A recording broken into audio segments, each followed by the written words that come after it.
And on the next click, the public will start filtering in as attendees. And here we go. We are live, we're recording, and we're ready to roll, I think. Terrific. Well, hello, fellow commissioners and staff and the public listening online. Welcome to the April workshop for the Colorado State Board of Land Commissioners.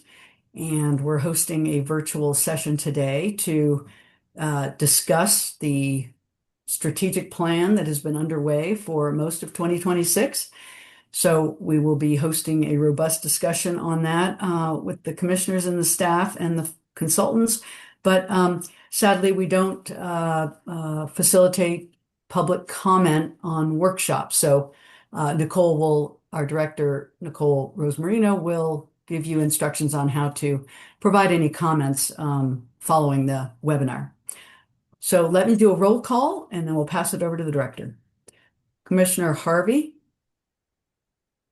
Commissioner Heath, Commissioner Scanlon, and Commissioner Pribble. Yeah. All right, I see you all. Good to see you. All right, with that, Director Rosemarino, take it away. Thank you, President Frobe. Good afternoon, everyone. We're really pleased to hold this special workshop for the State Board of Land Commissioners. The purpose is really to provide the board and the public with a preview of this important planning effort in advance of the May board workshop and meeting where the board will take formal action on the plan. I'd like to thank our guests and the public for joining us. Our purpose for today is really to share with you and our commissioners the excellent work being done to develop the State Land Board's next 5-year strategic plan to guide the agency through 2031. And this is our opportunity to receive feedback from our commissioners in an open session. As is our practice, and as Chair Frobe mentioned, there is no public comment at today's workshop. The next step will be for staff to consider the board's feedback and present another workshop on May 13th, followed by a final decision item at the May 14th business meeting. There is an opportunity for our partners and members of the public to offer comment to the board in advance of and during that May 14th meeting. We always appreciate when folks utilize the online forum to submit comments. And of course, you're also welcome to join us during the meeting, which will be both online and here in person at our Denver headquarters at 1127 Sherman Street. So save those dates, May 13th for the board workshop and May 14th for the board meeting. For today, I invite you to listen and consider our efforts. And if you have any questions, I very much welcome you reaching out to me directly. I'll put my email in the chat, so you can always have a direct line to me. For your comments to be integrated into the May board workshop, please contact me by April 30th with any feedback you have. I really look forward to hearing from any of you that want to provide questions or comments or concerns or enthusiasm about what we've come up with. And this will really give us an opportunity to consider your feedback well in advance of the board's decision on this plan in May. And so with that, I would like to turn it over to Deputy Director Nick Massey. Good afternoon, everyone. Thanks for joining us. I think it was the February meeting, Commissioner Pribble asked for an opportunity to look back over strategic planning efforts from the past, our current plan specifically. And so as part of the board packet, staff presented a summary assessment of where we were with the current plan. I want to acknowledge that, given a choice between giving a full deep accounting of what's happened on each single goal, as opposed to sort of a summary sense of how we were doing on those goals, I chose the latter because we've done robust report outs annually with our business goals for the last, I guess, 8 years. And it felt a bit daunting to try to compress that into an accountability document. And so what we've been provided is staff's assessment of where things sort of stand with each of the goals and the objectives under those goals. Having provided that, I wanted to sort of poll the board to see, is there a desire to go through these line by line, or saving as much time as we can for feedback on the drafted goals? Did we want to just touch on a few things, or let's see, Commissioner Pribble, you raise your hand. Well, my first cut, Nick, thank you and staff. This is a very adequate response to my question. And I mean, I would reserve the right as I peruse these a second time to pose perhaps some questions downstream. But for the moment, initial read, I'm quite satisfied. I mean, it gives us newcomers especially, well, it gives everybody on the board a sense of, okay, exactly as you've assigned these categories: accomplished, discard, or carry on. So Sure. Thank you. Thanks for that input. Appreciate it. Commissioner Heath? Yes, thank you. One of the aspects of that Goal 1 financial trusteeship that is in the carryover category, I think is really important. And that's, I'm on Goal 1, Item D, where we talk about changing consideration of extracted mineral estate revenues to asset sales. And whoops, I think I've lost you all. Anyway, I thought that was such an important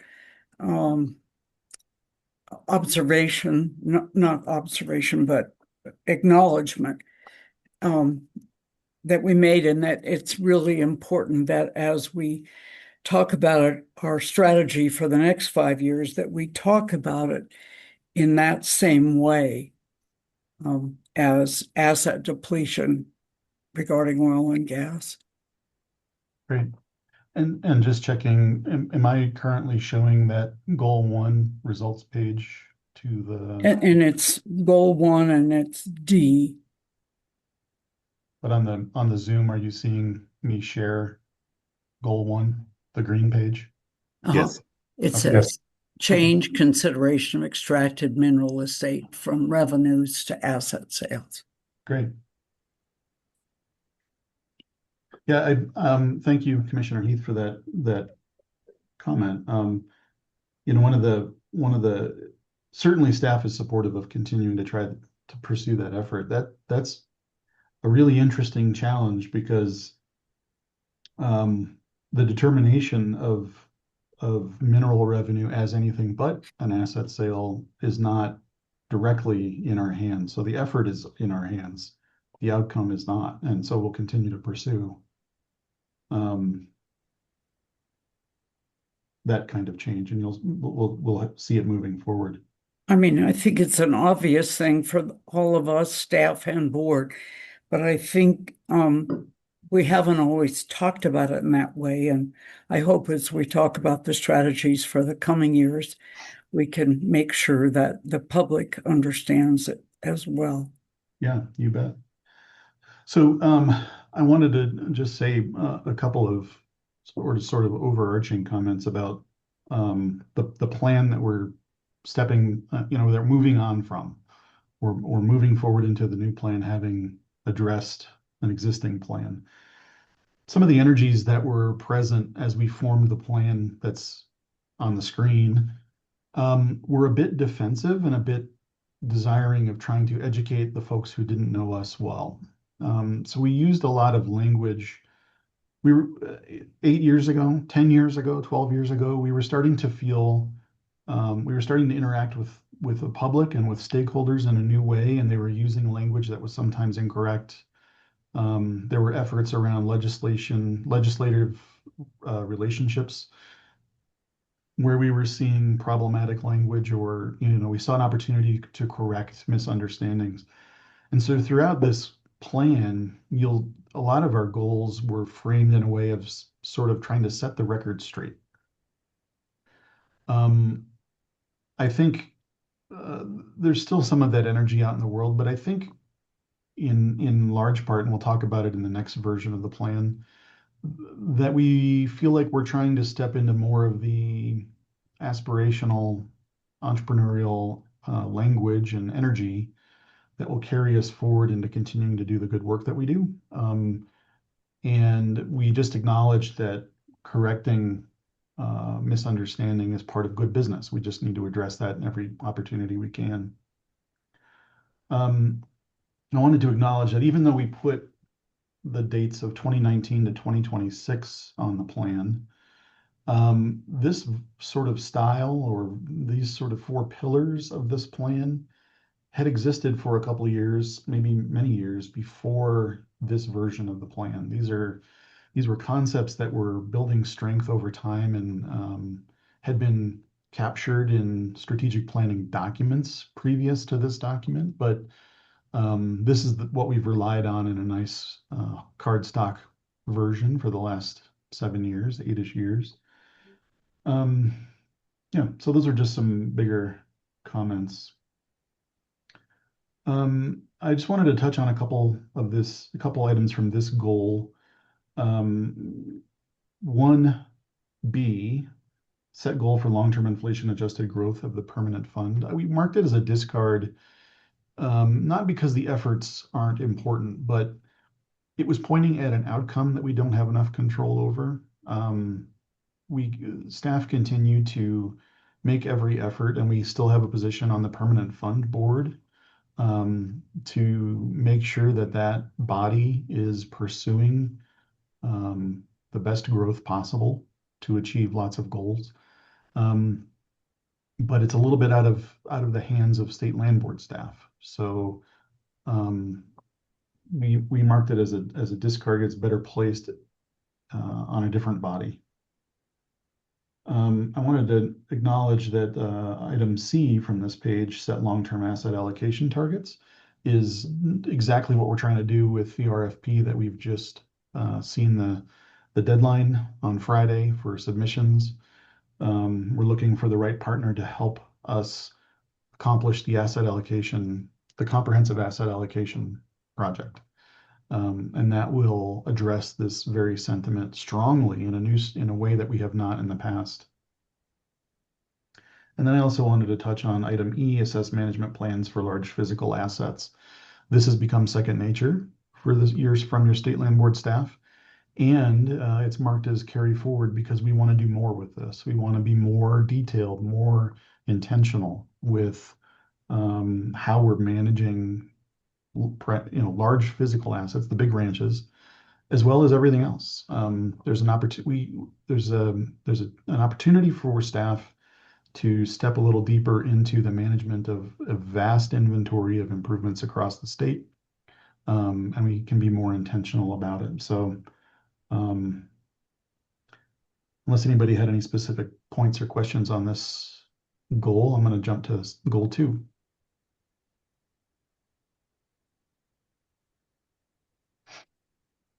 Great. Goal 2 is our real property stewardship goal. It's at the center of just about everything we do at the State Land Board. With pretty much across the board, we acknowledge that we've accomplished a significant amount of work in these components as regards land management and species and habitat management and rehabilitation and mitigation and all these good efforts. And we want to carry all these energies forward. Each of these components speaks strongly to doing the best business possible we can with our land assets. And so in the refreshed goals, the draft plan as we presented it, these energies are behind everything that's presented. And so I actually didn't have specific ones I wanted to dig into, but here again, I'm happy to address any questions or comments anybody had.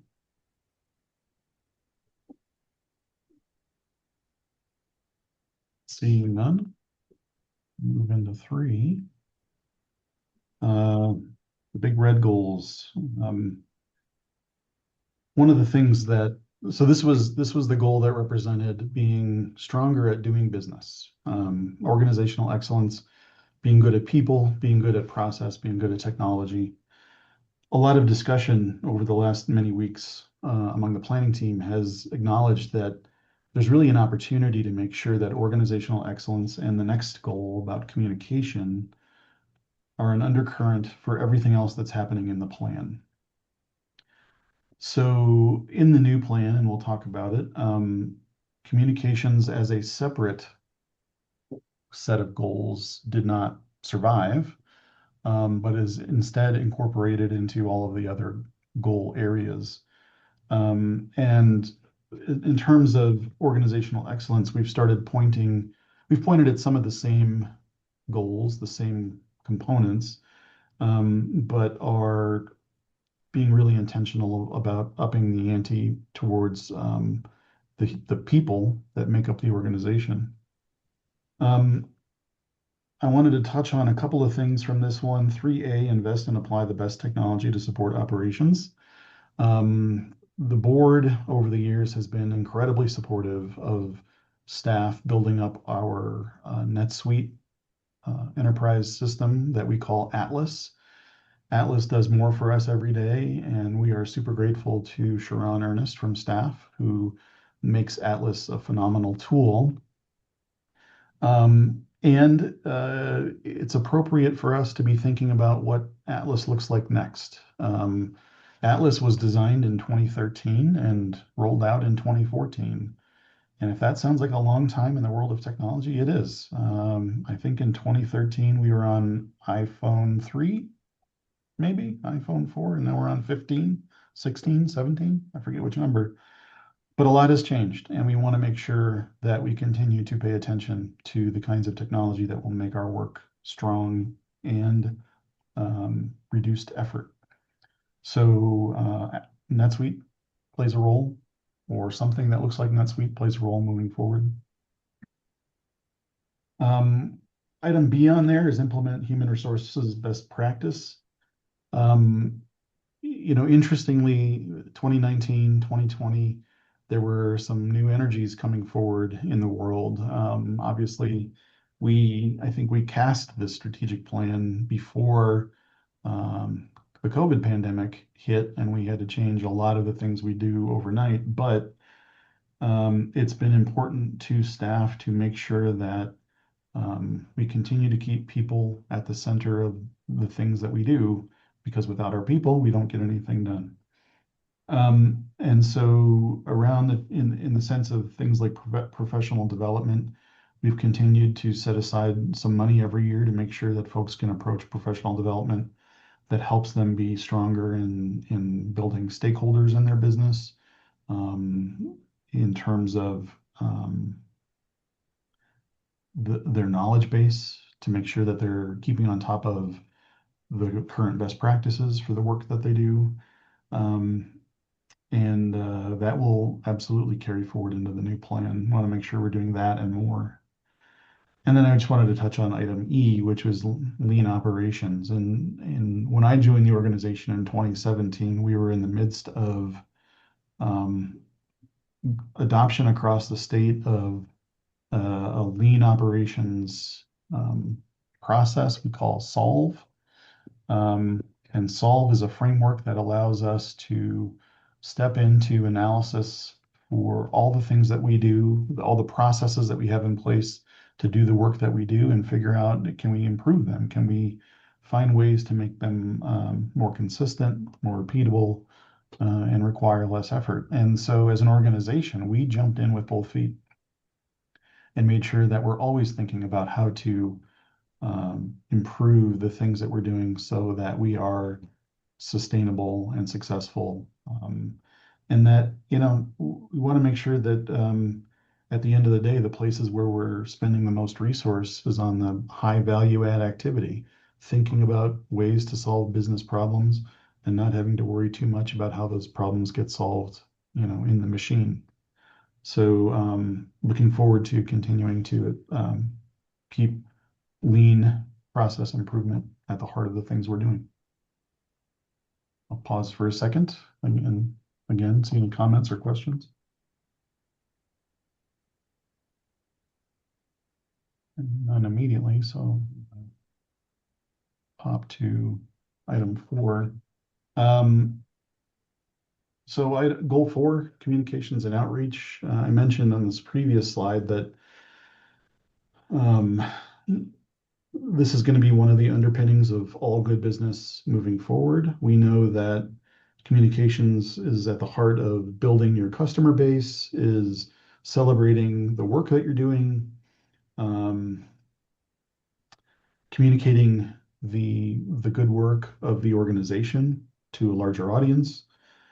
There's always room to be better at telling our story. And so we continue to have a dedicated position in Emily Barbeau to engage with our communications processes and practices. But as a standalone goal, I think we agreed as a planning group, a planning team, that it would be okay if we let go of communications as a standalone goal or standalone set of goals. And so our hope is that you'll see the energy of communicating our work to our audiences and developing our audiences in the way that in the goals that have been drafted and shared. So that is kind of where I wanted to leave us with my remarks. Wanted to leave lots of time for discussion if it's certainly welcome. And happy to move forward as you see fit. Commissioner Frobe, I saw you come off mute. No, I was just preparing because I think you're going to end up tossing it over to me when you're finished. But thank you very much for your remarks. Director Rose Marino, did you want to? I was gonna segue to the next Chair Frobe if everyone's done responding to Nick's presentation on the current strategic plan. And sorry, y'all, I had to log off and log on. We're having horrible Wi-Fi up in Keystone today. This may happen again. And every time I'm Nicole. just let folks know. There you go. Thank you. Okay, looks like no questions. I can't see everybody. Okay, well, with your permission, Chair Frobe, I'll do a little launch on our new strategic planning effort and then hand it over to you. That sounds good. Sounds good. Wonderful. So thank you, Nick. That was really helpful, I think, in setting the stage on where we're at to inform where we're going. We're really excited to share the core strategic plan components that we've developed. These were created through extensive internal and external communications and a reflection on where the current strategic plan that Nick just reviewed for us has really served our agency well in many areas. So the Strategic Planning Committee working on the new strategic plan consists of staff leadership. And so that's myself, Deputy Director Nick Massey, Assistant Directors Elliot Hoyt and Chris Smith, and our Public Information Officer Emily Barbeau, as well as Board President Frobe. So together we've worked extensively with Government Performance Solutions, who we will introduce shortly. Their acronym is GPS. And we're aiming at ensuring a broad range of stakeholders have helped inform the plan from the very outset. The stakeholders consulted include a long list with a number of state agencies, industry groups spanning oil and gas, renewable energy, agriculture, recreation, also conservation organizations, local governments, and crucially, our beneficiaries. We've invited these stakeholders and the public here today to share how these ideas have been incorporated into a revamped mission, vision, and goals for the Colorado State Land Board. And I must say that GPS has been just excellent at distilling down dozens of conversations and interviews into themes, insights, and frankly, tensions that we shared with the board and public at the February board workshop. And just as a reminder, some important themes that came through from these efforts include the need to diversify revenue. And we all know that our sources of revenue are far too concentrated, thus leaving our current and future beneficiaries exposed to financial uncertainty. It's imperative that we build up more of our lines of business and be comprehensive in how we approach asset allocation. Next, a focus on stewardship. Participants recognize that this is critical to our mission, and we need to be able to implement and demonstrate tangible results, given our constitutional obligations to ensure the long-term productivity of our land assets. Next, benefits of communication. As Nick touched on, there's this is critical and pervades all of our work, and there's broad support for our mission and wide recognition of the excellence of our staff in striving to fulfill it. So it's vital that we share our stories more broadly and increase our visibility. Next, increased capacity. There's recognition across all sectors that we need increased staff capacity. We have an important and weighty charge, and we simply need more bandwidth to continue excelling and meeting it. And finally, the importance of this strategic planning effort. In designing this process, we have prioritized broad internal and external engagement, including all state land board staff, other state agencies, and a broad suite of stakeholders that I mentioned earlier. And I'm grateful for the time, energy, and insights we're gaining from all of these participants. So building from that rich foundation, an all-staff meeting was held in early February, followed by an iterative process with our strategic planning committee and all staff, and reflection on other state plans such as the Colorado Outdoors Strategy, which has resulted in what GPS will review with you today. We've also considered the conversations in the State Trust Lands Conservation and Recreation Work Group in constructing our plan. However, the work group has yet to issue final recommendations, and so any impressions are preliminary and subject to change. The State Land Board strategic planning effort comes at a really exciting time for our agency as we look to diversify revenue, advance stewardship, and ensure organizational excellence. And this formula will allow us to deliver outstanding benefits to our current and future beneficiaries. So we hope you are as excited as we are. And with that, President Frobe, I'd like to turn it over to you for your remarks. Thanks, Director Rosmarino. And I'm going to save any pithy comments to maybe the end of the discussion, but I did want to share with everyone, but especially my fellow commissioners, that I did end up with being the one who had the privilege of participating in the in two strategic planning sessions and tried to uphold sort of what I might have thought to be a collective board perception of priorities and things to focus on in the plan. You'll judge for yourselves, but it was a wonderful opportunity for me to spend those 2 days in these very thoughtful discussions held by the leaders of the organization about both the challenges that we're facing and the opportunities we have ahead. So I, for one, feel good about the plan, and I hope you will too. And I second the compliments that Director Rosmarino had for our consultants. Honestly, I've been through several strategic planning exercises in my time, and I have to say that the GPS team, Brian and Aaron, are truly amazing, thoughtful, effective, and really had a big hand in getting us to where we are. So I'll conclude there and pass it back to you for introductions. Thank you, Chair Frobe. Absolutely. Heartily praise the GPS team. They have just been critical on keeping us on task. They've informed us with helpful content, encouraged us to be really inclusive, which we think is paying off dividends. And so with that, I would love to introduce Brian Poole and Aaron Ulrich of Government Performance Solutions to walk you through what we've come up with. So Brian and Aaron, take it away. Thank you, Director Rosamarino. Thank you, President Frobe, and everyone here today. We're delighted to have this opportunity to share what has been a really robust and engaging process over the last number of months.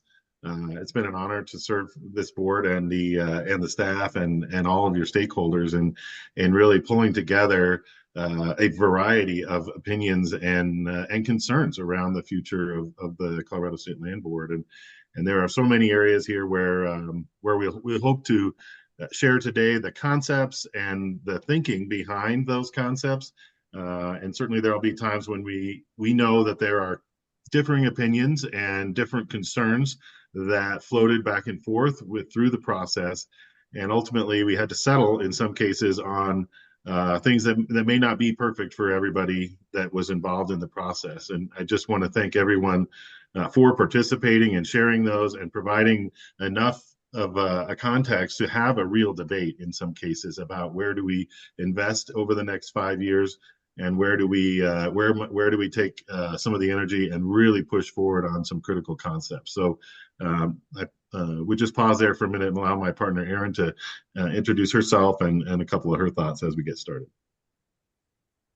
Sure. Thank you, Brian, and thank you all for being here. We're really excited to share the results of this. I think, everybody's mentioned the amount of stakeholder input and the willingness and interest and desire from the State Land Board staff to hear from external partners and the public. So really excited to just kind of hear some of the thoughts and questions from the commissioners today and be able to share some of the depth of thinking that went into the development of this plan. So thank you all. All right. Well, I will take the share at this point, if that works.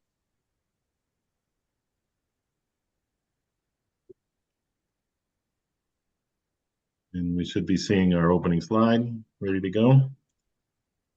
All right.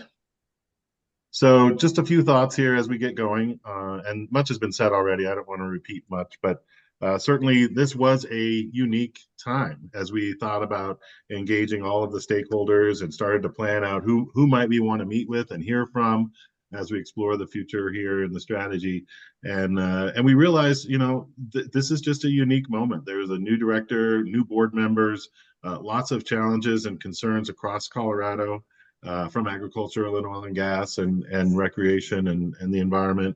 And we needed to have a lot of folks participate here and share their thoughts as we move through the cycle in order to really have enough information to make some good judgment calls. And the slides that we'll share are the result of a lot of different deliberations and summations and distillation of concepts. And we're delighted to get started on sharing those.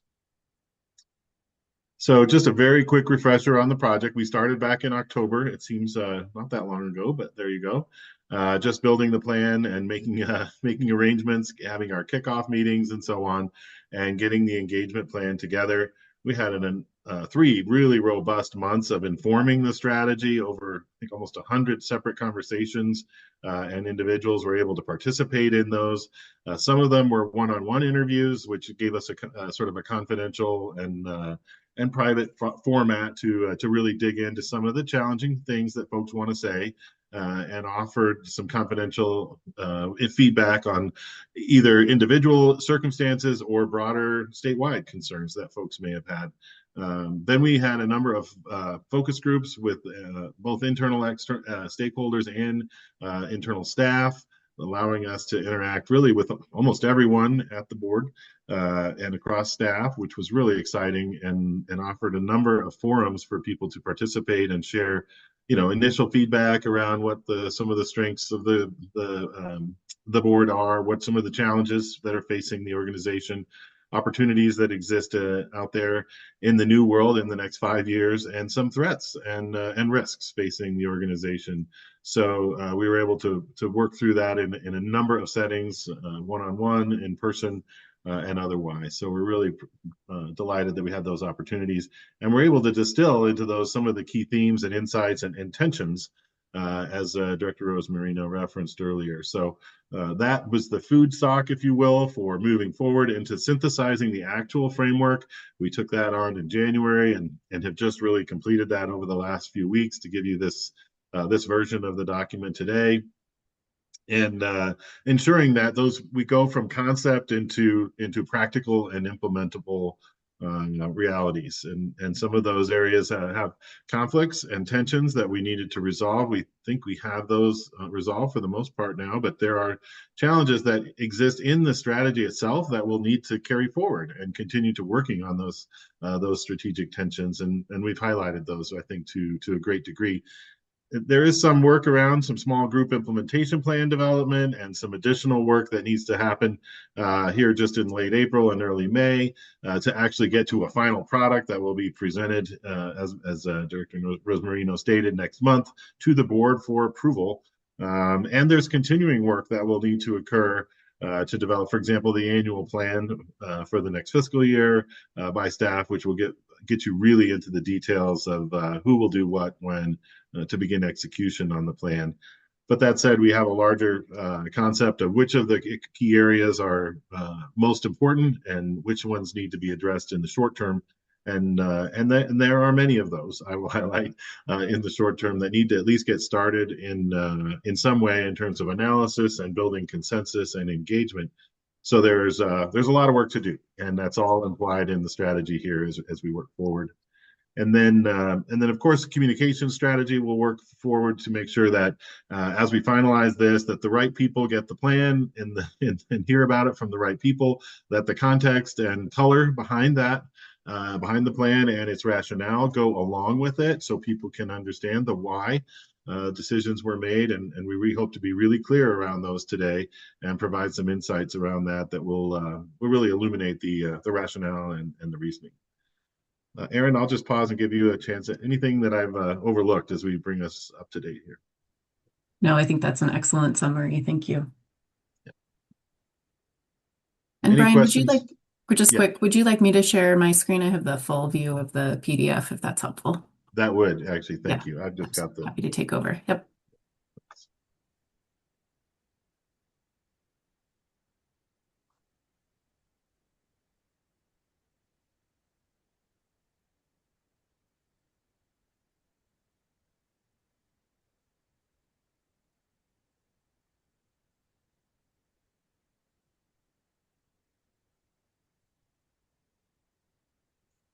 All right. So as has been mentioned, we had over 100 conversations. There's just an enormous amount of interest in this process. I think as for every invitation that we sent out, I think we almost got a response in each one. There may have been a few folks who we ultimately invited, but were unable to connect with. But that said, many others brought their friends and their friends and associates to meetings. So we were delighted to make sure to have just a robust conversation across the state, from local governments to industry to government partners and statewide and other partners in the education and oil and gas and so on. So really delighted for the amount of robust feedback that we got, and a number of key themes and insights resulted, as I mentioned.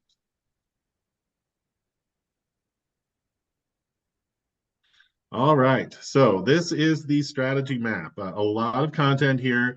The purpose of this page is actually to represent the vast majority of the content that we've been working through. This is in summary form and really flows from the top to the bottom to allow you to see how some of the larger concepts connect with each other, how those then feed into our three primary goal areas in green at the bottom there, and how those goal areas break down into some specific objectives, which in turn will have, for example, a number of projects or initiatives or efforts that will be chartered over time to realize the strategy. So as we start at the top, we'll just think about those things, those items in blue there. These are really the why statements that we think about in strategic plan development. Why do we exist? Why do we? What is our purpose here? And how do we work together to achieve these things? So let's start with the vision. We did update the vision, mission, and the foundational principles or values, as well as adding a tagline. So a lot of new material here. But let's start with the vision. As you can see, thriving and resilient state trust lands fund the needs of Colorado's current and future public school students. And you can see we've broken this down into the key areas of a vision being aspirational in its nature, looking forward far into the future even, and making sure that these are things that we hope to achieve and both aspire to achieve, but inspire others to join in our cause. So I'll pause and give you a moment to reflect on this, but certainly the key elements here are the thriving and resilient state trust lands are the source here of the funds that we are going to need for our both current and future public schools, and to serve those students with those. There are a number of trusts, of course, across the actual organization. We've focused on the public school students here to emphasize who we believe we aspire to serve, and the vast majority of resources would go to, and that really simplified our approach on the vision. To drill further into the next and mission statements can be a little tricky for folks to distinguish, if you will, from a vision statement. Again, while a vision statement is aspirational and future forward thinking, we focused the mission on those concrete things that we will do and do today, and do to serve those in a way that no others can. So we protect and enhance Colorado state trust lands with ingenuity and care to perpetually generate reasonable and consistent revenue for public schools and other beneficiaries. Of course, there's a long context here to the mission statement and the statute and the Constitution and other sources. So we are faithful to those, we believe. Commissioner Pribble, I see your hand. Quick question. I'm curious, and I've got a question on the tagline too. Sure. This is the choice of the word ingenuity. No doubt was done with some thoughtfulness. Can you explain that? I mean, I presume it means creativity, innovation, yes, etc. But why? Yeah, you're right, so why in the middle of that. Yep. So why did you choose the word ingenuity? Yeah, that's interesting. I think we went through a number of drafts of this version in the dialogue. Certainly feel that the innovation word had become a little tried or a little overused sometimes, and ingenuity reflected a thought of creativity and birth of new things to connect to that word. So I think it's working through the past versions or some of the other language that had been tried, but didn't really resonate with the team as well as ingenuity. Yep, I don't disagree that the word innovation has become a bit cliched. I'm just curious, and then I'll hold my tongue. But when you get done with the tagline, I've got a question there as well. Sure thing. Sure. We had not, for the record, we did not intend at the outset to necessarily develop a tagline. But as we started looking at these common themes, especially when we started pulling together the goals, as you see further down, we had talked about trying to be pithy and to the point with people, even just to get to the vision statement or the mission statement, which carry a lot of, weighty words. We try to make them as short and as to the point as possible, but it can be difficult to make a whole sentence with everything you want to say. And actually this tagline just sort of fell out of the work that we were doing in a way to sort of just punchline, okay, what do we really care about? What do we want to make sure people understand in the elevator speech, or maybe the one step speech if you're going upstairs. So really wanted to bring it down to its essence in the tagline, and we hope that comes across. Resilient lands, enduring revenue, and better schools for Colorado. If we get those things across to people, we know that they can read more into the mission, more into the vision, and understand a little bit more, but that's the essence. All right, that prompts my next question. Better schools for Colorado. Most of us, I think, when you say the word school, it implies a structure, a building. But we're not just about funding buildings through the BEST program, although that was, a big piece. Did you consider the word education instead of schools? better education for Colorado or better public education? I mean, since we are obviously a Colorado institution, it's sort of stating the obvious to say for Colorado. I mean, it's not for Nebraska. Okay, so I'm just curious, the choice of the word schools rather than emphasizing what the real objective here is, which is quality education. Yeah, I think we went back and forth on this. If I could, President Frobe, please. You're on mute. Still on mute. Yep. Thank you. Sorry about the confusion here on my controls. Commissioner Pribble, this really did organically kind of surface in our conversations. I think it was on the second session. And I'm not going to speak for everyone else, but for me, schools imply the community, the curriculum, the property, all that it means to have effective schools educating kids. So I don't believe any of us took the limited view that this was always going to be about construction, but I invite my other team members to comment. Well, and I'll just jump in. Having served also on a school board, we talked schools broadly, as Deb just defined, not just physical structure.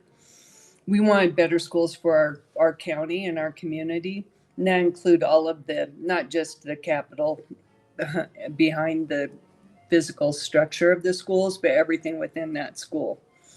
I think I like schools. I think it's a term people can resonate with, because it's everything associated with a school. So I get where you're coming from, Jim, but I think for communities, their school is all of the above.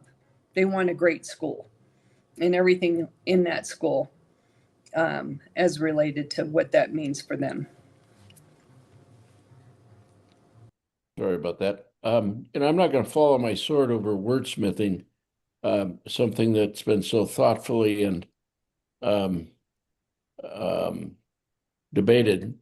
But I would just point out that for some people, for some of us, just as I reacted to it, again, when you say the word school, to me, that's the building. It's the quality of education, the curriculum, the quality of teaching, the social experience, the community involvement that creates a great education, not just a building. But that's just me. I agree. So if I might, just in terms of schools, and I hear you, Commissioner Pribble. So our charter is support for the common schools, and then consider that our biggest beneficiary by far is the school trust.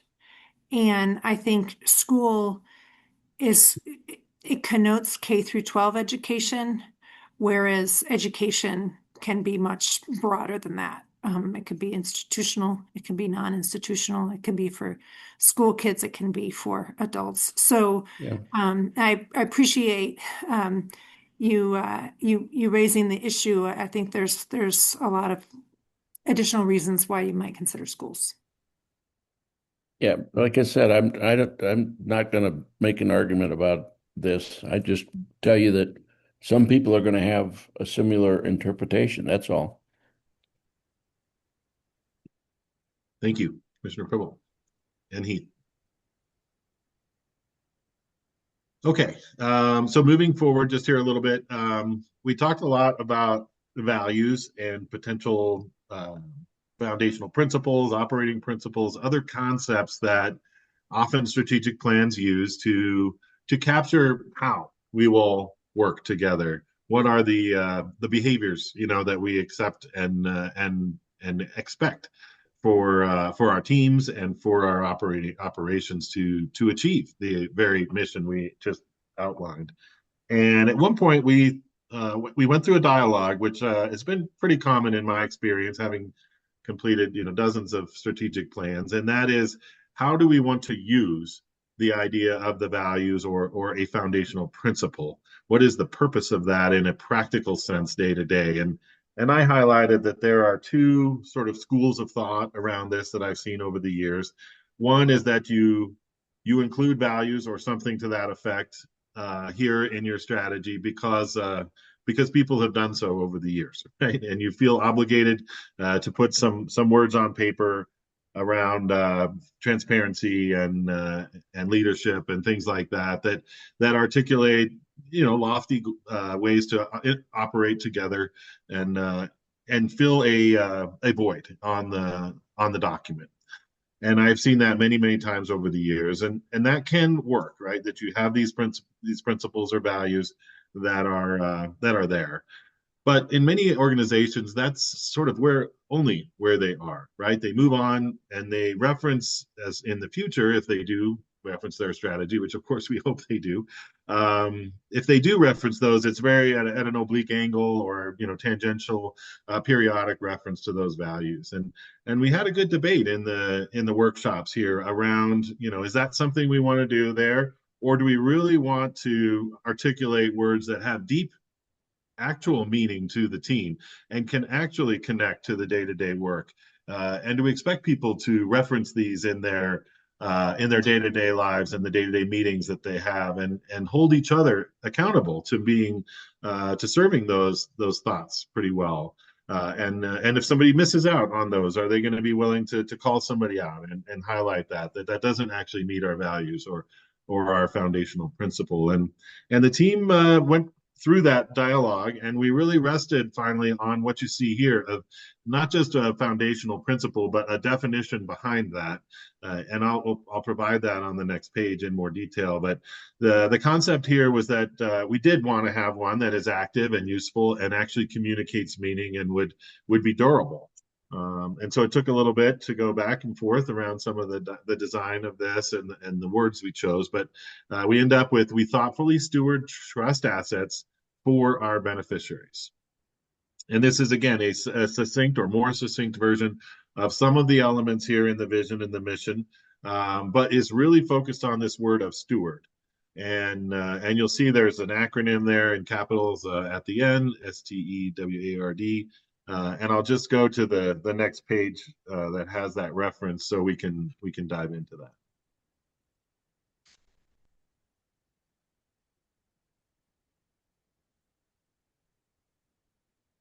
You find that one, Aaron?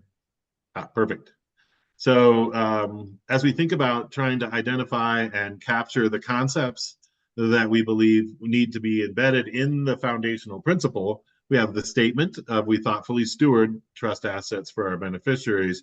But actually, if you look into the word steward, we are able to come through and develop a simple mnemonic that allows folks to really refresh on this and recall this in a way that's useful. So we think about the S as start with our beneficiaries, consistent with the mandate and the Constitution. We lead with that. And then we work to team with partners around the state and in local areas to achieve that mission. We think about engaging the staff and all the work that we do, welcoming that evolution and that ingenuity, if you like, as a reference from earlier, and then achieving a true impact in the financial world and keeping our revenue and our ability to fund our beneficiaries in a real way. Respecting the land is a huge concept that we work through in every element of the work that we've done together, and trying to find new ways to connect people to the role that the land board has in stewardship as a broad concept.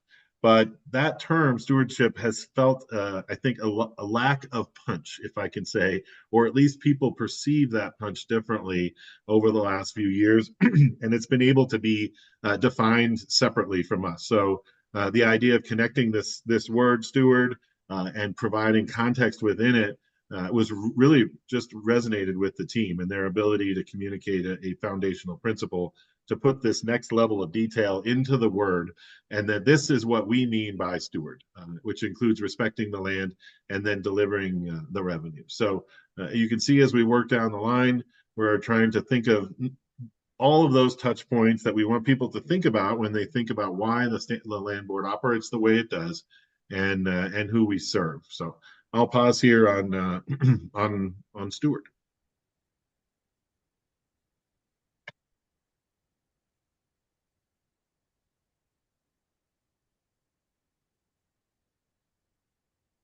Okay. Well, let's go back. Oh, sorry. Thanks. Perfect. Right there. Well, actually, can we go back to see all three in context, the three goals, and then we'll come in and dive into one. So as we think about the one more back, there you go. Perfect. So just wanted to juxtapose the blue at the top, vision, mission, and foundational principles with a new tagline, and those being those high level order concepts of why we are here, what is our purpose, and making sure people understand that at the global level, if you like. And then we have these three green areas here, which are the three primary goals. These are the plain language focus areas that we'll dive and spend much of our time on today, I'm sure, that we'll dive into. But let's just look across them for a moment to get the context before we work into one or the other. And I'll start on the left with enduring revenue. This is the #1 goal, to distribute dependable and growing cash flows for our current and future beneficiaries. You can see how that language maps up to the foundational principle in terms of the reference to beneficiaries. You can see how that moves up to to our mission in terms of thinking about our revenue for public schools and other beneficiaries, and you can see how it moves up in other areas above. And so the idea here is to isolate that revenue component here on the left side and dig into this with some very specific areas and some very specific objectives to tackle for the next 5 years. And we'll go through those here in detail in a minute. But I want to just compare that left column, enduring revenue, to the second one here, goal #2, which is the resilient land. And we spent a lot of time in the group thinking about how do we communicate the role that many have interpreted for the land board to behave. And some have said, well, it's public land, and we should be able to use that in this way or that way. And I think it's been lost sometimes in the conversations that have been had and some of the dialogue back and forth around the state, that the land is part of this permanent or sustainable future. And there was a lot of dialogue about how do we communicate that the land has to be able to be able to perform in long-term sort of epic level of performance.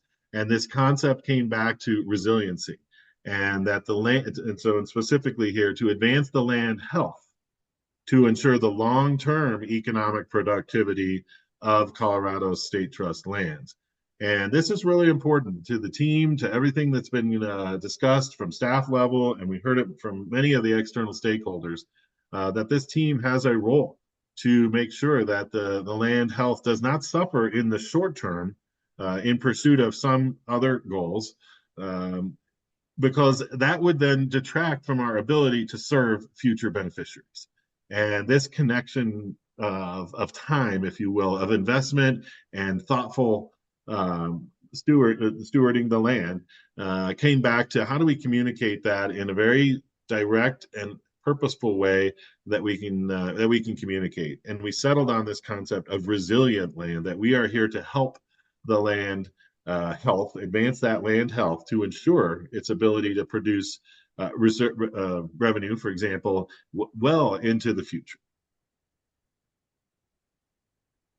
Okay. And then our third concept here, which again, we'll go into more detail in a minute, but just want to reference each of these in, at the global level again, connected people. And so you can see the revenue, enduring revenue, the resilient land, and we thought about how do we communicate, the role that staff and our partners can play in actually achieving this vision and this mission. And as we work through a number of varieties and formations of this concept, we landed with this idea of connected people, and that our long-term organizational excellence is actually from empowering staff and that staff building diverse networks across the state. We heard from so many of their interviews with your stakeholders and your lessees and others that the team is respected for its knowledge, for the way they can operate across the state, how they can help bring various experts to bear on various problems, how they can quickly escalate things and try to identify new lines of business or new ways to operate. And this concept came back to the ability for the team to build that network behind the scenes of expertise and knowledge and bring that to bear. So that's the large sort of top level continuity here between the and you really pick it up in the three goals of enduring revenue, resilient land, and connected people. So let's dive into enduring revenue and get into some specifics here. So as mentioned at the top, right, we distribute dependable and growing cash flows for current and future beneficiaries. And we have these 5 main strategic objectives, 1 through 5. And there is some thought in the order, but it's not necessarily a prioritization here. I don't want people to think that 1 is always more than 5 or better than 5. But there is some level of focus on the language here. And first and foremost, and carry over from the prior strategic plan, of course, is the optimizing the performance of our assets, right? So thinking about how to strategically manage the land, the mineral, the financial, and other assets to ensure the long-term value for our beneficiaries. So again, you see this connection between the assets themselves, now actually naming them between the land, the mineral, the financial, and others, and making sure that that long-term value comes out over time, not just the short-term. Then we think about number 2, diversify revenue streams across the trust. There's a lot of conversations here to how do we represent the concerns and risks that were highlighted over and over again in our conversations around being too focused on certain revenue streams, and our challenge of thinking about how over time do we communicate the need to diversify, and so that comes out here in the strategic plan straight up. And then thinking about, we're going to expand and balance the existing revenue sources to strengthen our financial resilience over time. There's a lot of thinking here in terms of if you can expand and add to the revenue sources that we have, you begin to start to get a little more balance over time to the set of revenue streams. This is not a switch out, rather, but an expansion of the additional areas that can do that. And this diversification itself is going to provide more resilience for the trust over time. And we know that there are certain assets that are extracted, and we cannot there's no recurring revenue in that type of a model. So there's concern here to make sure that we have other vehicles that are growing, but for now and long into the future, to create that balance that is needed. Third up is aligning our asset management strategies to ensure increasing cash flows.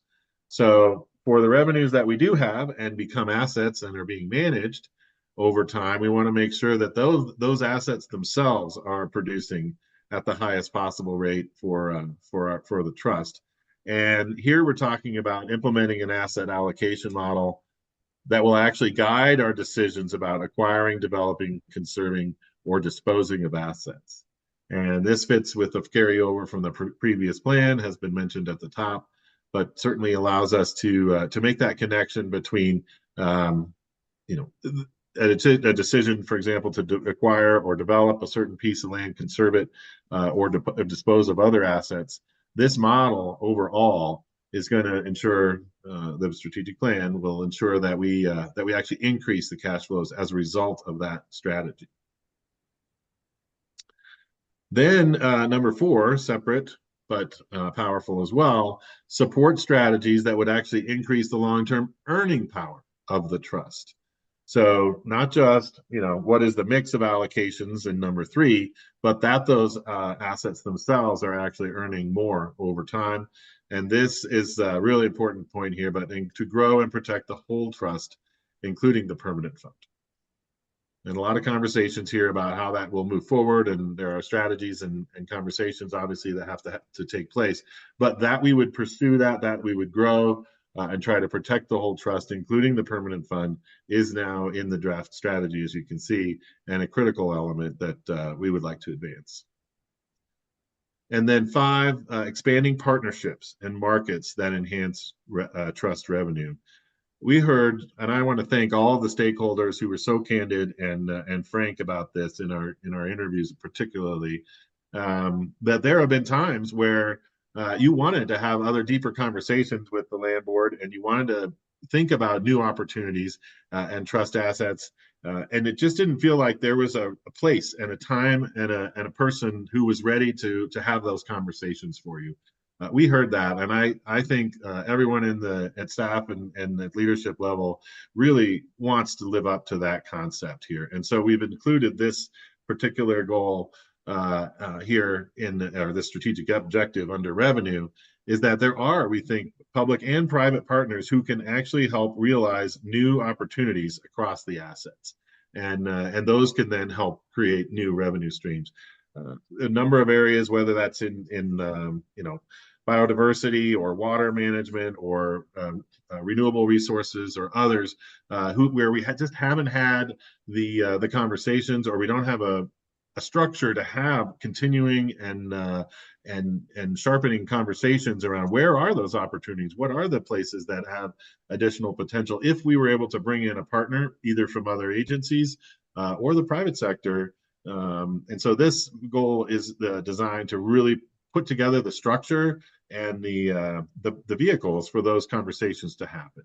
We're excited to share that with you. All right, I will pause here. I've talked a lot, so let's get some feedback around goal number 1, enduring revenue. What do you think about how these are individually constructed and how they would work together? Do you feel the importance here, and what are your thoughts? Yes, please. Commissioner Harvey, go ahead. Oh, okay. Well, I'm sort of curious about obviously petroleum revenue. I think, crude oil is about $100 a barrel right now, something in that nature. And I think in Colorado, if it gets down to 55, $60 a barrel, it's no longer economical to drill. If it gets down to $40 a barrel, I don't think it's even economical to produce on existing wells. And if you look at how fast solar is coming into play, I think for the first time ever, new solar beat out all other new energy development worldwide and, annually. So I wonder if we need to war room a bit what happens with various scenarios with crude oil. If it comes down as fast as some analysts expect it to, EV cars are growing so fast. And I also wonder if we have any, I love this new revenue streams that Mindy's been working on and our renewable people. But I wonder if we really have a sense of it, if it will replace our petroleum quick enough. And if it doesn't, if we shouldn't be building up the permanent fund, I can't remember what's it at, 1.6 billion in cash or somewhere in there, to be realistic about keeping the revenue going. So I guess I'm just not convinced that we're going to be able to, replace that revenue stream if crude comes down as fast as a lot of analysts think it will. Thank you, Commissioner Harvey. Commissioner Heath? I share that concern. I didn't have my hand up. Thank you. Oh, sorry. I thought you were going to speak. Yeah. Please. Yeah, I share the concern too. Thank you. And I guess just following So, up on Mark, that- do you have thoughts about language that might address that? I think part of our strategic plan should be, what do they call it in in the industries, greenfielding or war rooming or really doing some scenarios where if we're looking at a 25-year plan, or even even if we're looking out 15 years or 10 years, where we say, what happens if oil prices change radically? What happens if all the work we're doing, what's the rate at which we're replacing our revenue streams with these biodiversity efforts, with our wind, with our leasing wind, leasing solar, all that stuff? And are they really on a reasonable trajectory, or are we fooling ourselves about how quickly we can replace the revenue streams? And if it seems unrealistic, I just wonder if we need to tell the state that we need to build up our permanent fund so we have something to live off just financially. Mhm. Yeah, If I could take a Please. stab at that, please. I think I 100% concur with the concern here. And on the face of it, with all due respect to environmental markets and Mindy's incredible efforts, it's not a apples and oranges comparison on how to match up revenues. So what this plan does, and I'd point you to really number 4, 3, and 4. So this plan needs to be flexible enough that we can actually undertake specific actions and set specific goals that all will happen under these strategic objectives.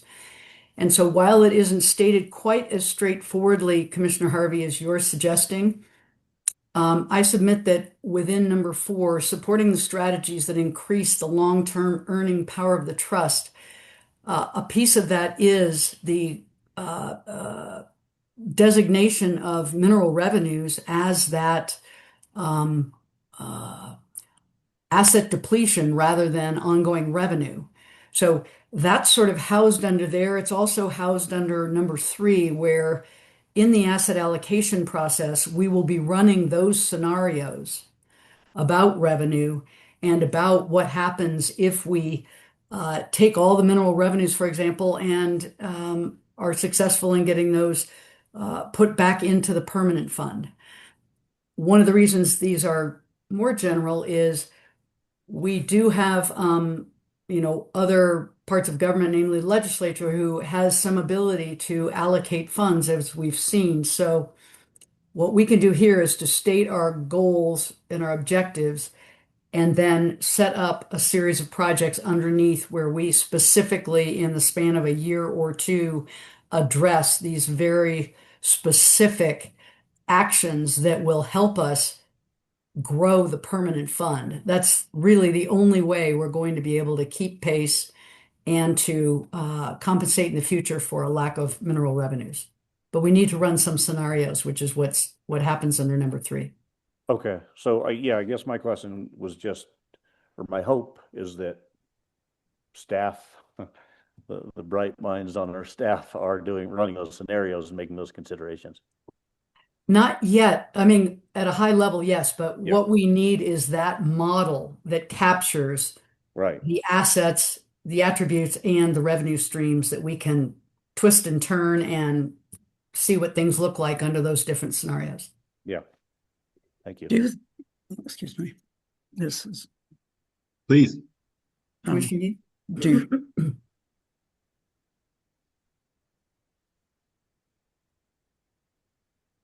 Go ahead, Commissioner Keith. do you think it's worth on one of these actually inserting the words recognizing the depletion of assets so that we can help everyone recognize that we see what's coming and that there's an awareness of this that is driving this new strategy? Do you have a suggestion on how you might frame that? Would it be under number 4, for example? Well, I under asset management strategies, it might also be there. Just my interest is recognizing and putting into the words here a recognition that there's been a depletion of assets,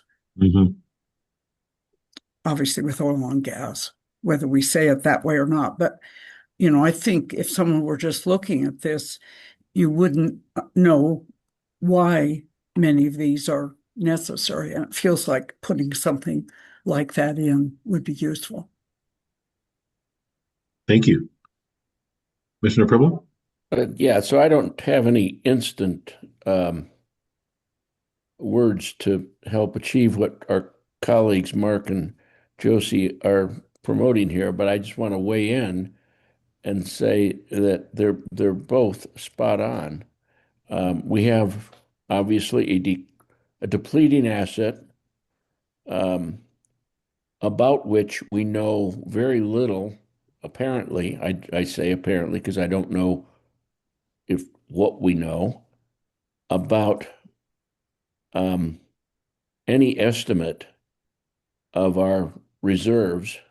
That's apparently only known to the leasee, who estimates what might be in any given oil field or fossil fuel field. So it may be impossible to estimate, are we running out of this asset in 10 years or 100 years? But all that said, it is a depleted or depleting asset. And then secondly, the element that Mark first raised about replacement or competition by renewable sources and the potential for this market to crater. So I just want to lend my voice of support for what Mark and Josie are promoting. Thank you. Other feedback here on the concepts around enduring revenue. We've had some good start to this. What else do you see here?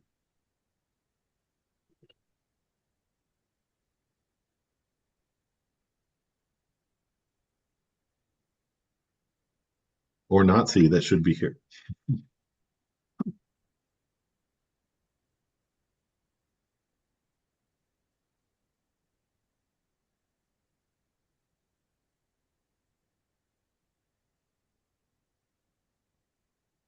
Okay. Well, very good suggestions, and we're taking those to heart. I know, and we'll find a way to frame that up. Let's move to number 2. If it works, we can we'll visit 2 and 3, and then allow ourselves to come back to the big picture again and see if after diving into each of these a little more detail, there are any gaps or additional comments. So don't feel like we can't circle back in a minute. All right, goal number 2. As I mentioned at the top, we've had a number of conversations on how do we represent in very direct language the concerns that so many have around this long-term economic productivity of the land. And that can come in a number of different forms and different shapes, depending on what we're trying to do with that particular property. But ultimately, this concept of we need to advance the land health to ensure that the long-term economic productivity of those lands themselves. And so this concern around health and the long-term really focused our mind to think about these 5 objectives. And again, not in a particular order, but certainly all worthy of our attention here. So investing in ecosystem health, biodiversity, and climate resilience. So the concern here is making sure that the land management approaches that people are using actually protect and enhance the land value. And that may be happening in various ways, but certainly could be restoring the ecosystems, enhancing biodiversity, and increasing that resilience to climate change and extreme weather events. And as we've seen with long-term aridification and other challenges facing the state, this is a challenge, and trying to find ways through the strategy to invest in those concepts and to maybe offset or mitigate some of those concerns helps us to actually build more resilient lands over time.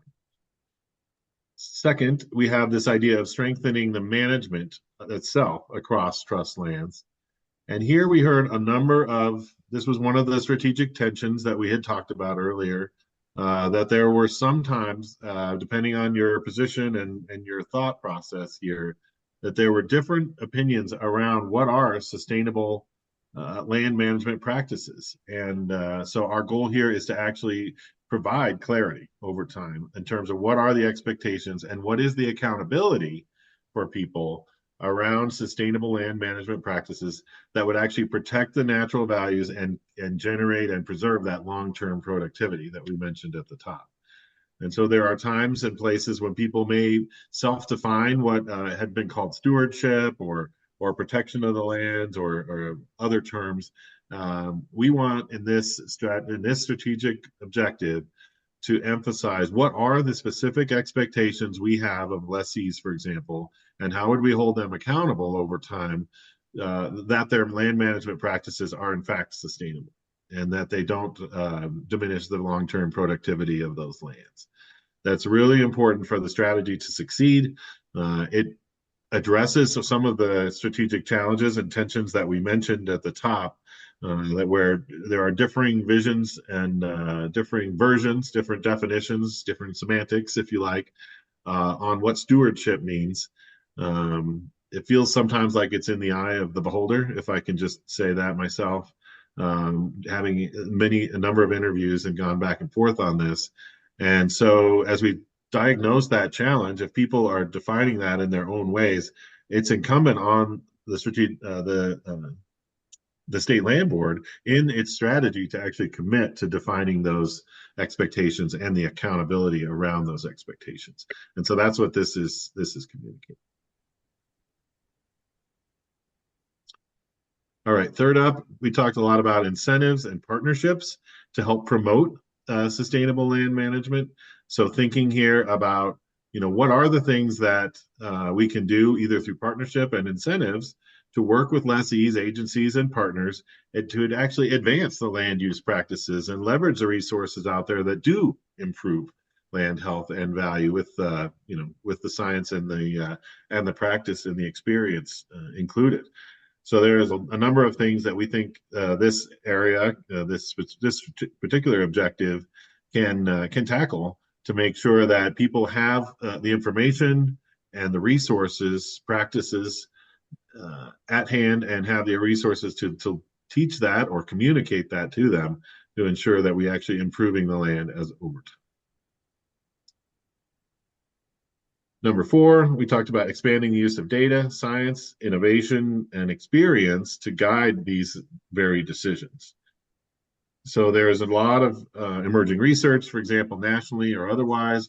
There are some monitoring methods, new technologies that are coming out that may help us with this, and a broad array of diverse knowledge and practices over time that we can help, that we need in this strategic plan. We're saying we need to help actually improve the practices and inform our long-term planning. So for those that might have the science or the data or that experience on the land, we want to leverage that and gather that and share that in a way that improves our ability to actually manage the land in a sustainable way. And number 5, we've talked here about demonstrating improvements in land health and productivity. So the challenge has been, in some cases, we don't know how to prove this, how to demonstrate that we're actually improving the land health and its productivity. So here we're saying we will monitor and quantify progress toward land management goals that to ensure those healthy ecosystems protect and enhance the value of the trust. And then we'll adapt our management in response to that tracking. So as we learn what is working, we learn what is actually improving the land health through various methods, including the science and data and others above, that we're actually documenting that and then responding in our practices where that information tells us we're not doing the right thing. Okay, so 5 big objectives here under resilient land, all about advancing the health of the land to ensure the long-term economic productivity here. I'll pause and look for your feedback. What do you think? Commissioner Harvey? I think these are great goals. And again, the question is, how do we monitor? How do we evaluate it? How, it's a lot of land, 3 million acres spread out all across the state. And in terms of partnerships, I keep referring to, we have these excellent schools, CSU, Colorado School of Mhm. Mines. We have NRail. We have, is it MCAD, the one that Trump's trying to shut down? We have some of the very best scientists in the country with these various organizations.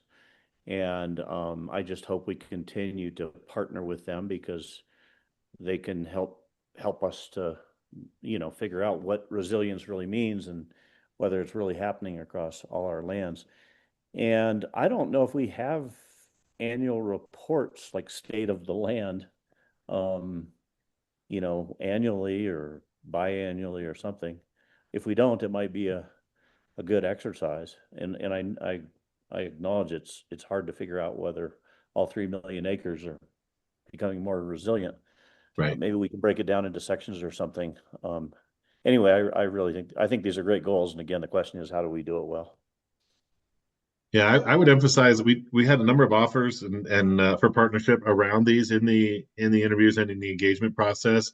I think early, not least of which was CSU and some of the others that you mentioned specifically. I do think they would be willing to work and help on each of these areas, particularly the data and the science. We talked about some of the references in here when you read through them. We didn't want to highlight any particular institution or organization here, but that's certainly implied. And in the next level of engagement, those are some of the obvious choices that we've already discussed. So, thank you. Commissioner Heath. Yes, this particular section is one where I've given it quite a bit of thought, and I think these are fine goals, but I think they're incomplete. And let me say that, whenever I've done strategic planning, I usually try to go back to a source document. And in this case, we have this wonderful constitutional mandate. And so I went back and looked at that, and the part of it that really struck me is, and I'm going to read it verbatim, that the economic productivity of all lands held in public trust is dependent on sound stewardship, including protecting and enhancing the beauty, natural values, open space, and wildlife habitat thereof for this and future generations. And I feel like that this speaks to things that might be soil health or all things that are important, but I don't think it embraces that part of the constitutional mandate that really is around what I'm calling stewardship. And I heard you say earlier that you thought it had kind of lack of punch as a word. I'll push back and say I think we have a stewardship trust. We have done many of our new hires in the whole area of stewardship. And so I feel like the fact that the Constitution uses the word sound stewardship should give us some insight on how we include these pieces when we talk about the land. And I would go back, for example, and talk about under resilient land in the very beginning rather than advanced land health. I think that makes it sound just like soil health, which is important, but it's so much more. I think we're talking about stewarding the land to ensure, and maybe using some of the language right out of the constitutional mandate. I feel like there's no reason why when we talk about revenue incentives that it might also be here, and not just in geothermal or renewable energy, but the fact that we see a lot of tourism related to the aspects of what they talk about as natural values, wildlife habitat, et cetera. And, when we want to think about protection of critical wildlife habitat or even beaver introduction, et cetera, we don't look at what I think are the traditional stewardship concepts. And so I would like to find a way to add more of that to this particular section. Thank you. And Yeah. it comes out of that part of the Constitution that starts with state school lands or an endowment held in a perpetual intergenerational public trust. And I still like that language because that idea of a perpetual intergenerational public trust is what many of us have used as we've spoken with legislators about why in this challenging budget time, raiding this trust, as they've done again this year, is really contrary to our fiduciary responsibilities. So Mhm. I would like to use the things you have, but I would really encourage us to expand those concepts as it relates to our founding document with constitutional mandates. Yeah, great points. Thank you so much, Commissioner Heath. President Frobe. Want to come off mute? Yeah, I'm going to let Commissioner Scanlon go next. Thank you. I feel very special. I hope so. Going in front of our chair. I am wondering if we shouldn't, with the objective one, I feel so strongly about climate resilience. To me, everything follows that. If we don't invest in and invest in climate resilience to some degree, that's what will protect ecosystem health and protect biodiversity. I just feel there might be a reordering of priorities, and that priority is a statement. And I think that's a big change from previous strategic plans. And, we obviously saw that just in our viewing of the Lesser Prairie Chicken, but it's across all our lands. It's the worsening drought conditions that we're seeing, everything. And these extreme weather events are going to, I'm afraid, potentially become the norm. So I'm just putting it out there that there might be something about resiliency is going to rely on our ability to adapt and invest in those things that will be impacted by climate and climate change. So I'm not exactly sure how to word that, but I'm wondering about reordering that a little bit or somehow reflecting that priority. Thank you. And thank you, Commissioner Scanlon. On this first one, my original thought was this to me is one of the biggest changes in flavor, if not wording, but it's the top line is to actually invest. That's a very active word. It's a word we haven't had in the prior strategic plan. It's a more active investment culture for the land board in the lands it has. I think Commissioner Heath has a good idea where perhaps, instead of land health, we're really talking about the natural resource values or the natural resources of these lands, which is more than just health. I'll leave that to others, but I really wanted to draw attention to the active word investing in these approaches. These are the categories, and we can certainly change them, but if we invest in ecosystem health, that hopefully is a good defense against climate resilience, but there may be other things we want to state in here. So I think it's good to maybe take another look at that. And I don't know if investing in climate resilience to me is really broad. It's really the set of actions that enable your lands to survive, persist, and thrive in a changing climate. So I don't know, I'll leave it at that. Well, and I'm just piggybacking off of that. And it's also protecting biodiversity in the face of climate changes. And it might be that we have to divide some of this out a little bit. We may be trying to lump too much into that first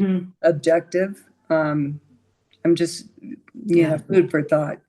But it's a loaded objective, and there's a lot embedded in there. And I think it's really important we state very clearly our concerns. Yeah, and maybe Thank up in the tagline under resilient land, it seems to me that perhaps an orientation towards climate resilience in that statement, not just, I mean, long-term economic productivity rests upon our ability to ensure that the lands are resilient in climate. So maybe there can be some work done on that as well. Thank you. Others? What do you think? Um, you know, I, oh, I Commissioner agree Heath? with all that, but I'm going to make the argument again. I think all of that is around stewardship. And frankly, maybe it's just stating that we recognize the challenge of climate change and therefore we'll, emphasize certain investments. But I certainly agree with all that, but I want to come back and I'm going to make the case to use the word stewardship in perhaps in substitution of advance. Mhm. Or I think stewarding the land to ensure the long-term economic productivity could be a substitute. I don't Yeah. want to get into wordsmithing, but I think stewardship, particularly because they directly out of the Constitution, they talk about sound stewardship, so necessary to the economic productivity of the lands held in public trust. Yeah, thank you for that. I'll just respond. I mean, we did come back to the term stewardship, obviously, because of what you saw in our guiding principle, right? So that came a little bit later as we worked through it. So there may be a way to tie that back in and not lose that thread. So um, share that. Commissioner Harvey? and I wonder if this second goal should guide our purchases too, as in it, any land we purchase in the future, let's buy land that does have that resilience. Land that has some water, land that, just isn't going to dry up in the next 20, 30 years. We again, we have that forever planning horizon that most businesses don't have. And maybe this should guide some of the stuff that Matt does. Be looking for the most resilient lands. Yeah, thank you. Yeah, we talked in one, we talked about the selection and maybe we can go back, Aaron, to one. There was some language here around the assets. Yeah, acquiring, developing, conserving, disposing, right? That language is there. The previous comment was perhaps include depleting, in that mix. But it might be a reference here of in the resilient lands section, if we can go back to that number 2, you're saying include some reference to that asset management strategy or allocation that is reflective of the investments in, say, number 1. And maybe there's a way to tie those investments into specific parcels or something, that I'm reading you right. Yeah, since we're trying to make our assets as valuable as they possibly can be, we may as well take advantage of, the long planning horizon we have and really select lands that in the future are going to be resilient. Yeah. Thank you. And just to that point, Mark, the resilient lands are really critical to resilient wildlife, in that if we were to purchase a key link in a critical wildlife habitat path, I think as we think about acquisitions, thinking about all of that as well. Yeah, great point. Director Rosmarino, did I lose you? I lowered my hand when I saw the chairs up. Oh, You shouldn't do that, but That's I'll just briefly say again, to touch on the acquisition side, it's really good laying out all this on how we manage the lands that we already have for the purposes we've been discussing. Mhm. And on that goal 3 of the revenue side, the asset allocation process will, in fact, Commissioner Harvey, with everyone's input too, be coming up with the kind of criteria of if, Mhm. here's how Mhm. the asset or here's how the asset portfolio should look, and here are the attributes of the things that should come and the attributes of the things that should go. Mhm. So it's going to be a fulsome process. Yeah. Yeah, great point. Thank you. Director? Yes, thank you. So, um, on Commissioner Heath, your point on stewardship, we did have quite a conversation on whether to use stewardship, and I completely appreciate your point of mirroring the language in the Constitution and statute. One reflection is that the definition of stewardship in the dictionary is rather static, and it doesn't fully encompass the uplift that we're doing through, for example, our ecosystem services projects. And so I'm wondering if instead of substituting advance, it could be something like steward and advance land health, so that we get to your feedback of wanting to see steward or stewardship in goal number 2, but also provide some sort of modifier or amplification that our definition of stewardship is not a static one. Well, I guess I didn't include the word land health because I think that looks like we're just talking about soil health, which is sort of the new trend in talking about ecosystems. I'm seeing it much more broadly. And if that's what stewardship meant when Amendment 16 and the constitutional language was developed, I think it's not anyone's intent to move away from that. And I just feel like advanced land health is limiting. So I know we're not trying to do too much wordsmithing, but I feel like the term stewardship, because we have a stewardship trust, we have people we've hired in the whole stewardship initiative, and it's far more than geothermal and all that.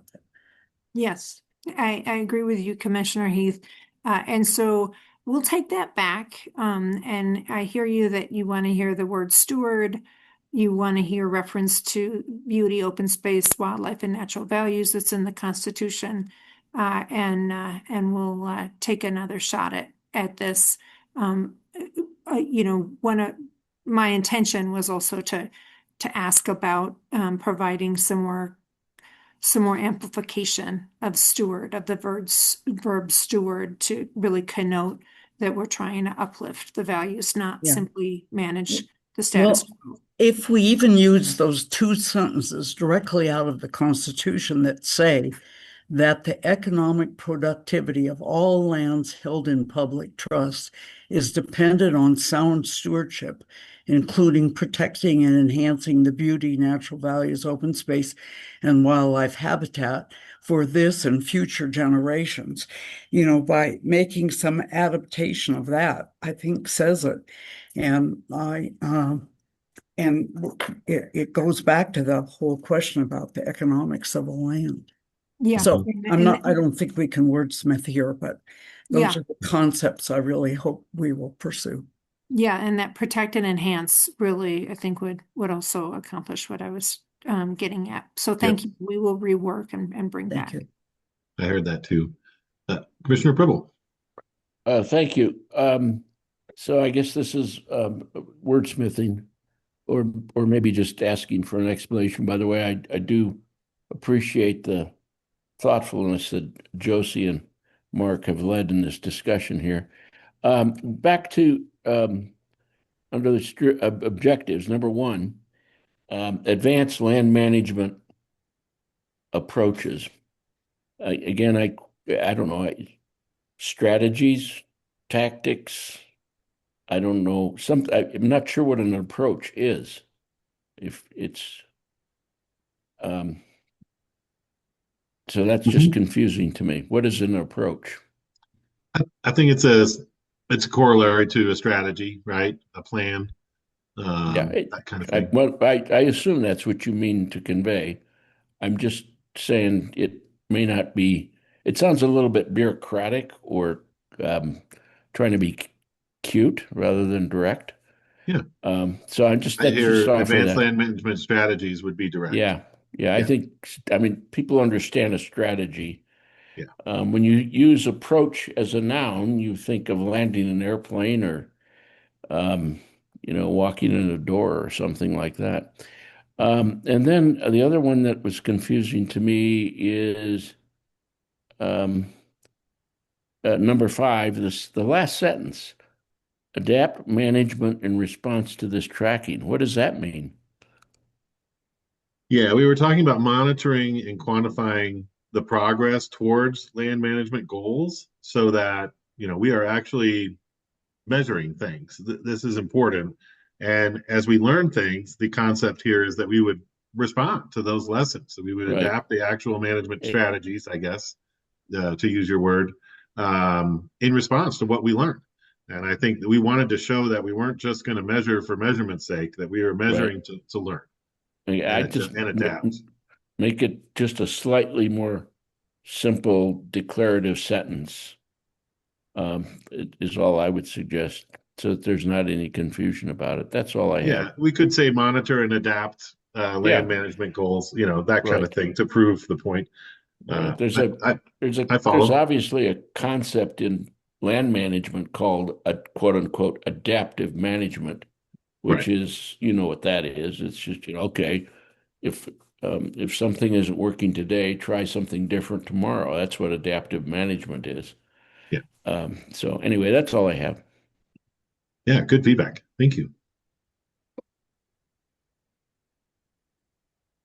Yeah, I really enjoy this level of discourse. Appreciate you being thoughtful on, what you're seeing and what is missing, and then giving us a little bit of room to correct as over the coming weeks and come back to you. That's really what we're hoping for here.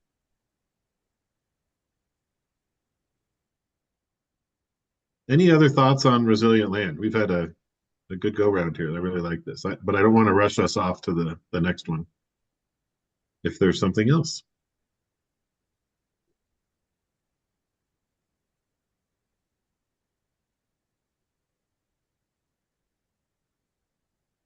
Okay, let's move on to connected people.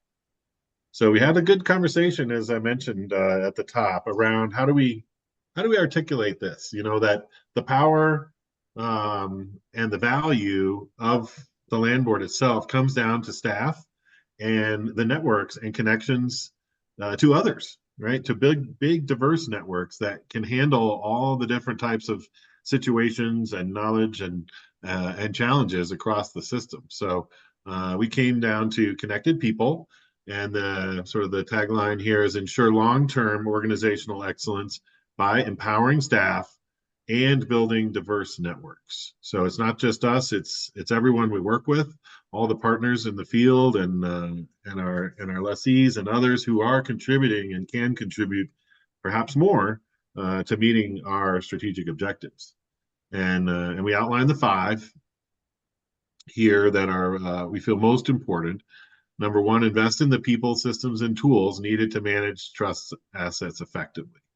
So this is really looking internal, thinking about strengthening staffing, technology, and our capacity needed to sustainably manage trust assets and support emerging lines of business. So there's a number of areas that in our interviews and in our stakeholder sessions and so on, we heard we would do more of that with you, or we could do more of that with you if you, meaning the land board, had more resources that knew that business, right, and could help us, adapt the land and do those kinds of revenue producing efforts, for example. And so the concept here is to actually make those investments in the team, in the staffing themselves, thinking about who would we need to hire and train and develop. What are those technologies that need some additional love and attention?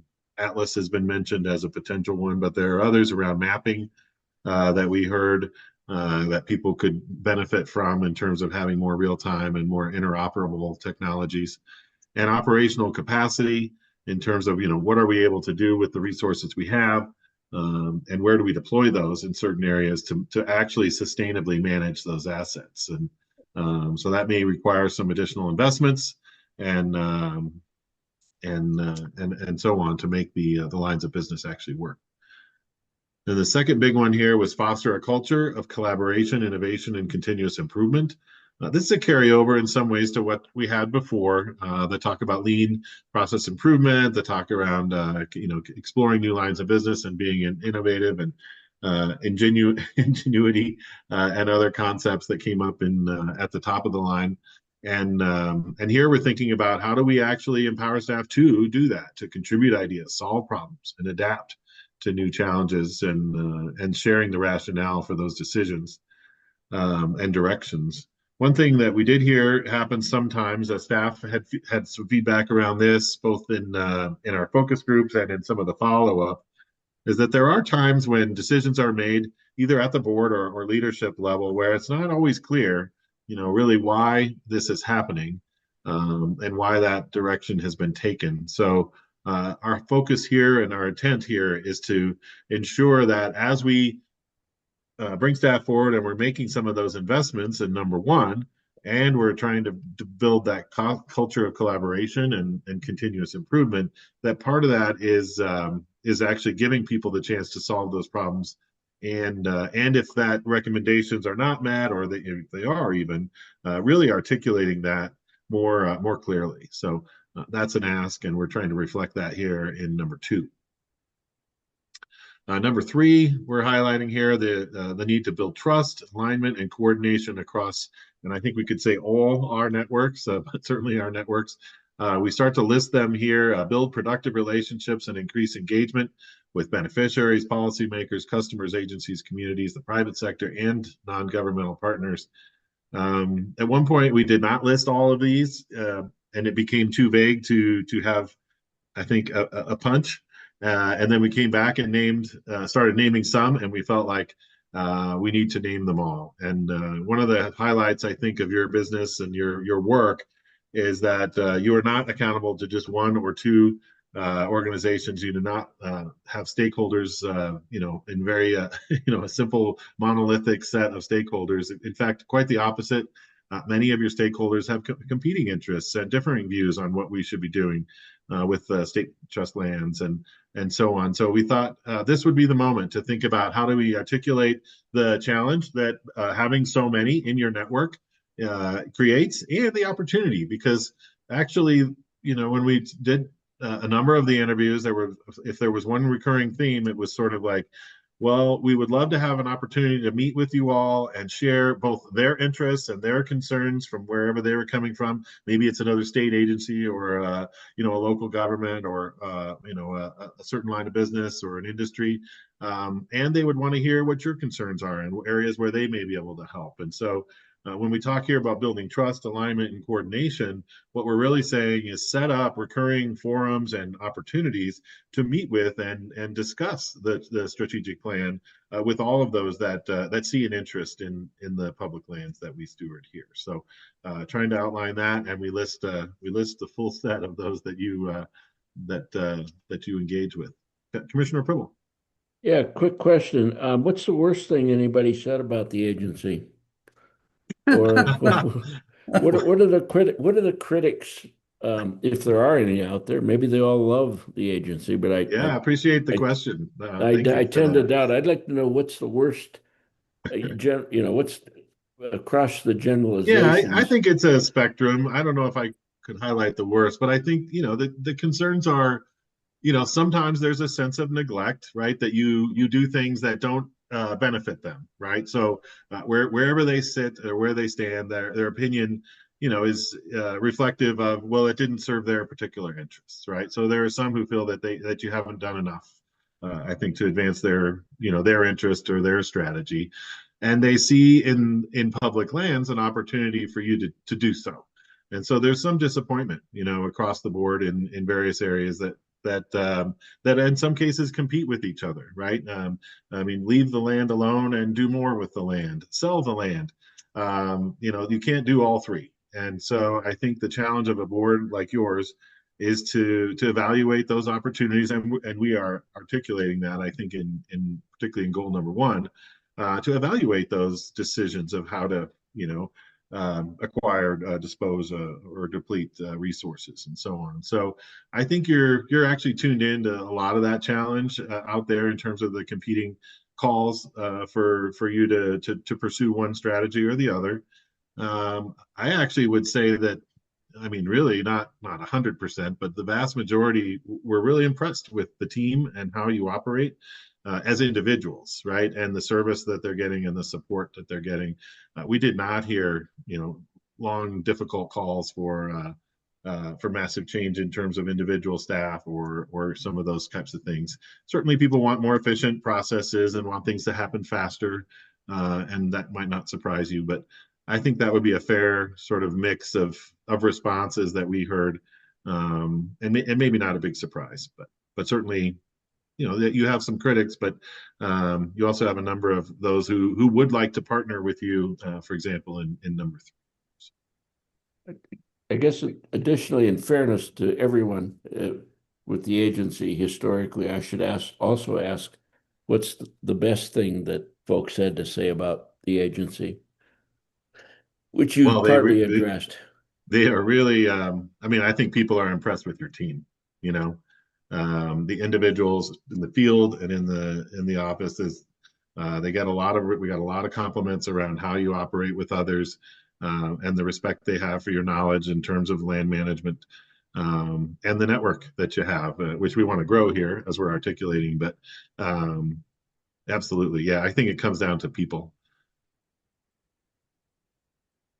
Commissioner Heath, and then Harvey after that. So following on Jim's comments, do people mostly interact with the land board through the district managers or through the central office or through what they read? I'm trying to get a sense of how in the future we think about communication. Yeah, a great question. I mean, certainly all of the above, but many do get out there in the district offices, right? They interact with your field staff, and that's where a lot of the handshakes and those types of things are happening for your lessees.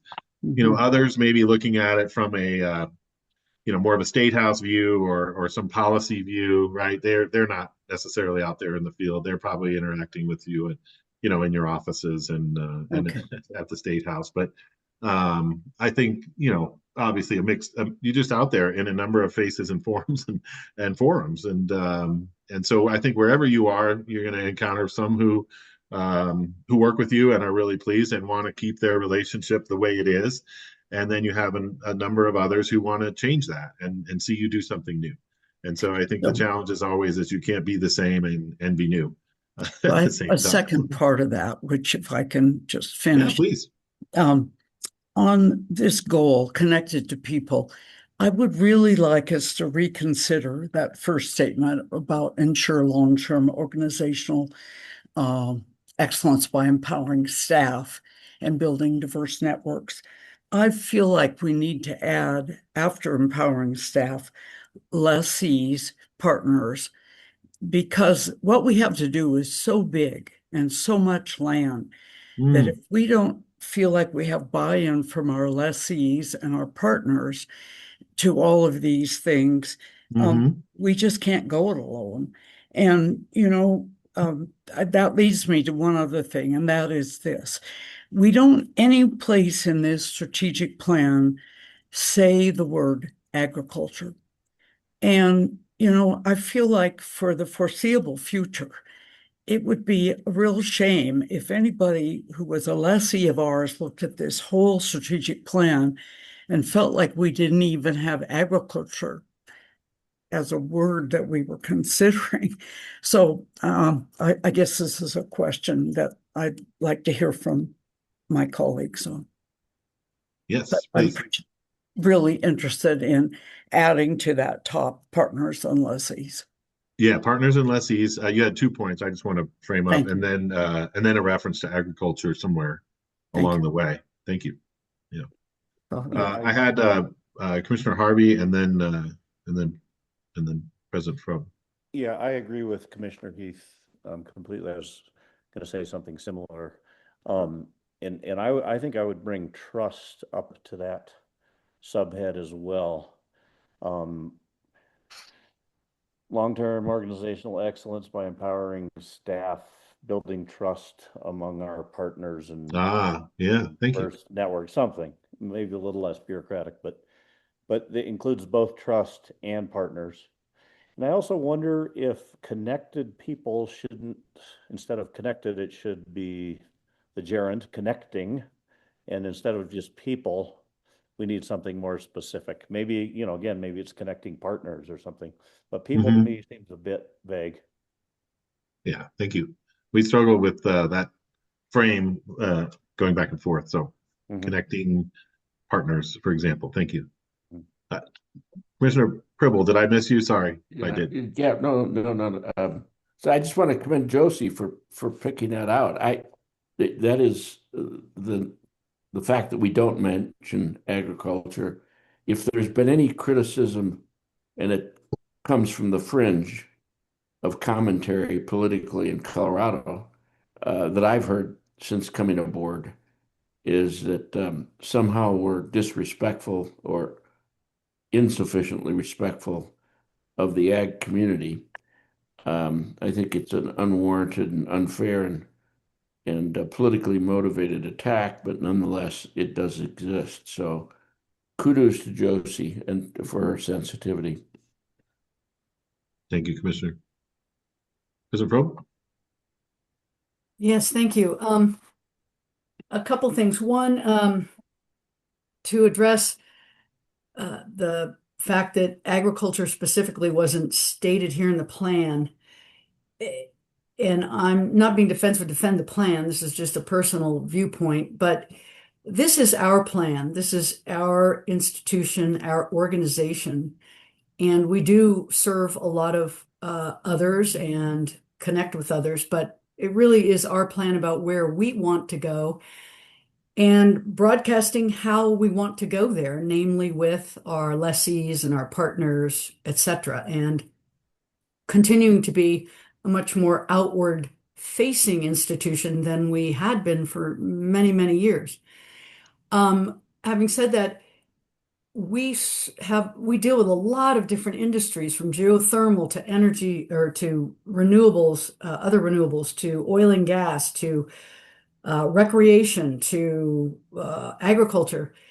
I personally don't think that it's appropriate to single out any one of those, because all the things that we say we want to do and how we want to do them, we refer to our partners and our lessees as kind of that segment of our ecosystem.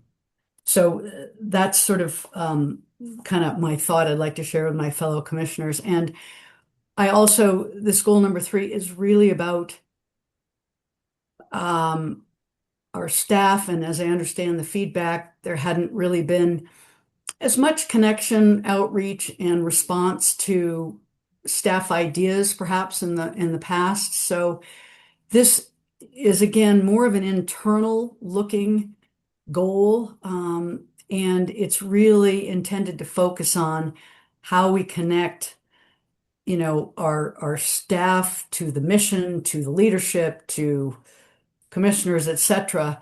And it is about building our networks and communicating, but I don't think it's about empowering our partners.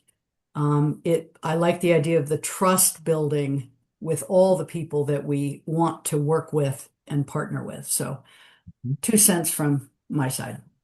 Thank you. Commissioner Pribble. Yeah, thank you. I'm going to test everybody's capacity for a little late afternoon humor. All right. When I was much younger, I worked as a political organizer and operative, and I one time dedicated an entire legislative session to beating the Farm Bureau at something, anything, just anything, because they were so powerful. Having said that, I'm much more mature now. Some would say even old. And there's, well, I appreciate the chair's point about this goal 3 being more internal focused. There is merit in recognizing or naming symbolically our major partners. Maybe we refer to beyond agriculture. I don't care, but I just say that to raise, see if there's a hint of a smile on anybody's face at 4:10 in the afternoon. Thank you. Thank you, Commissioner. Commissioner Scanlon. I have a smile because we've worked with the Farm Bureau. So I appreciate the story, Jim. I'm wondering, because I think there's a difference between internal and external, empowering internal work and the staff. I think they deserve their own call out in some sense of how we want to do that, versus how we want to increase transparency and outreach and partnership with our partners externally, whether they be lessees or other networks. And I feel like we're blurring that a little bit with this goal 3. I'm just putting out there, it might be worthy of separating those two ideas a bit. There's similar strategies obviously embedded in there, but I almost would like to see how we want to empower staff. I love how we're calling out the staff and how we want to use this as an opportunity to think differently around how we want to enhance the staff's ideas and strategies, etc. And then it's a different strategy externally with our networks and lessees and other partners that we want to do outreach to. Yeah. So I'm wondering if there might be a division there. Yeah, I hear that. We were going certainly in 1 and 2, right, to invest directly in staff capabilities and resources and tools and training and all of that. And 3 was designed to start to think about a little bit outside the 4 walls of the board. We didn't get to number 4, which maybe I'll just touch on here in 5. But the idea here was to increase the understanding of the trust value and impact across Colorado, now fully reaching outside the board itself, right? And really thinking about how do we increase support for how the board work delivers for beneficiaries. So that's something that is much more proactive and would require some board help, I think, frankly, around that one. So maybe we can get some commentary there.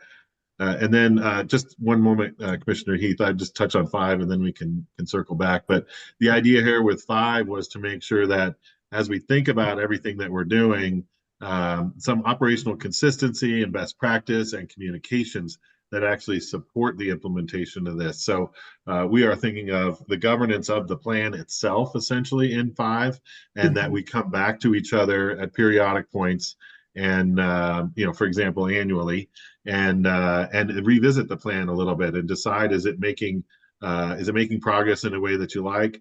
Are there things that would need to be adjusted or amended, for example? It's a big lift, right, to change your strategy, but it is a living document in some ways.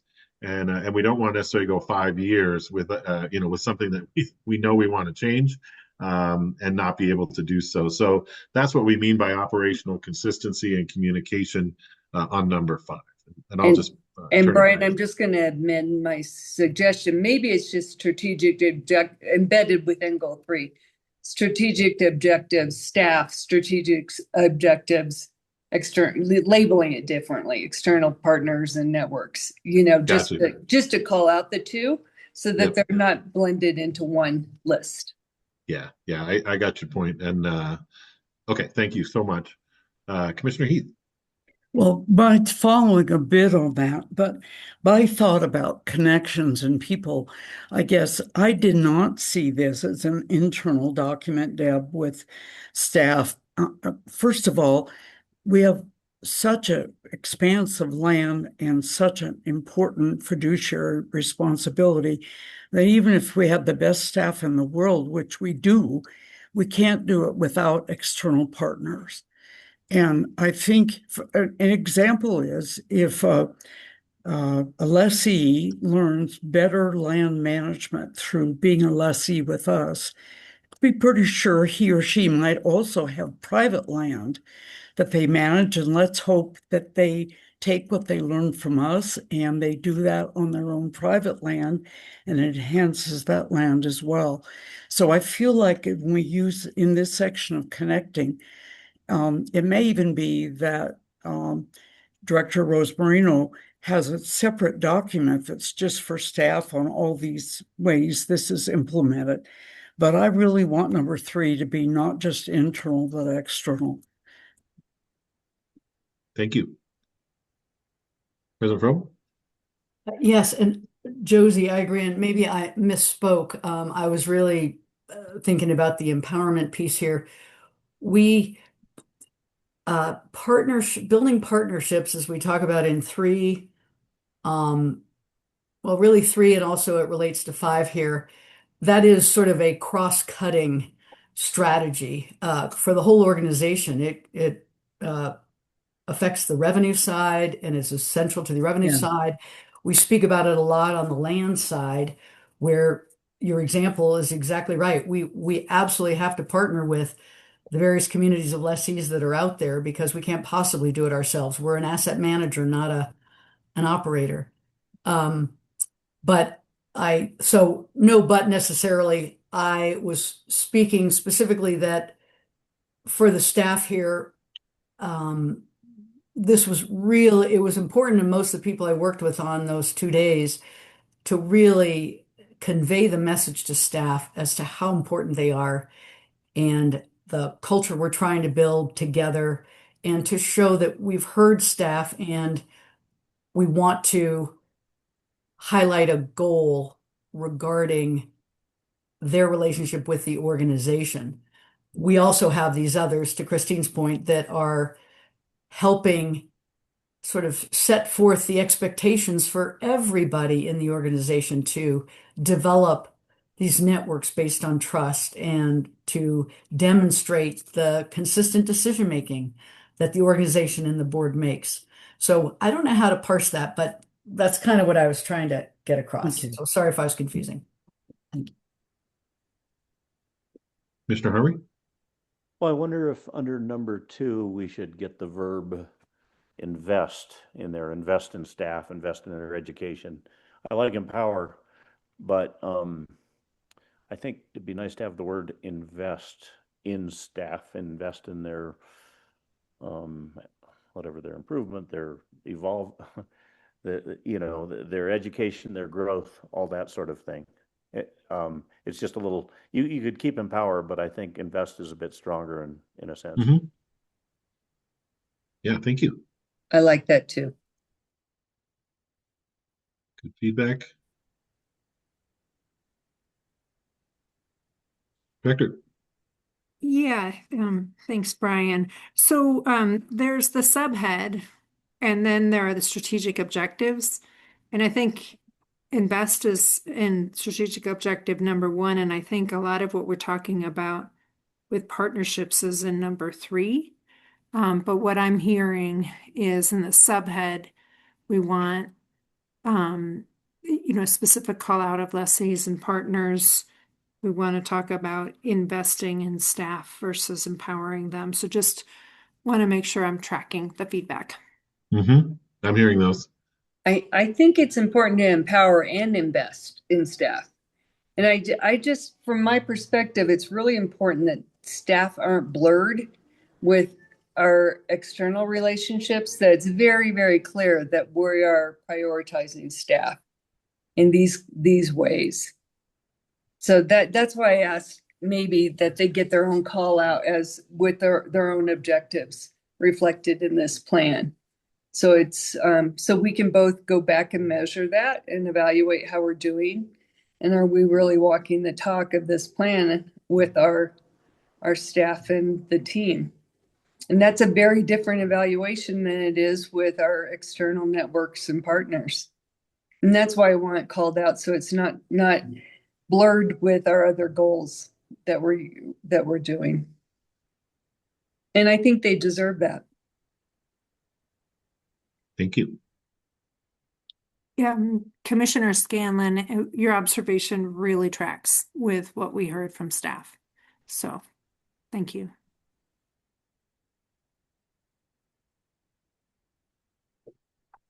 Okay, so some good feedback here around the language, the focus of some of these.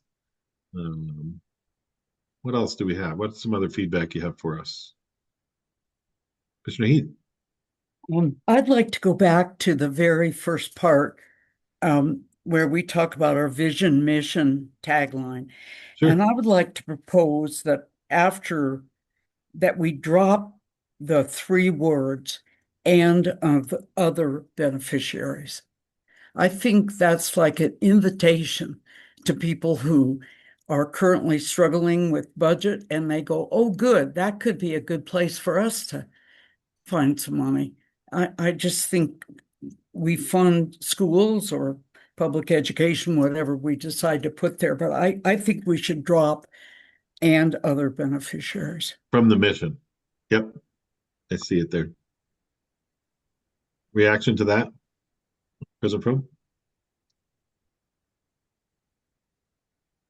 Get the mute. Commissioner Heath, I really agree and see that we're trying to include, there's 6 other trusts or whatever, but I agree with you. I'm all for everything we do is pretty much for public schools, and hopefully everybody else understands. Yeah. Commissioner Scanlon? Sorry, muted. Can we add in just for public schools and wherever the official language is of the trust without diving into the beneficiaries? Okay. What's our trust called, Ed? I just always say the trust.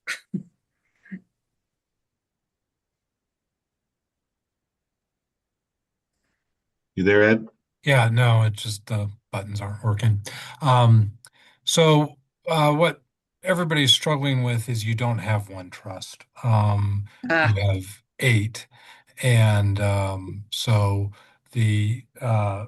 and there's not really an official name for any of them, but for the school trust, that's people just generally refer to it as the school lands trust.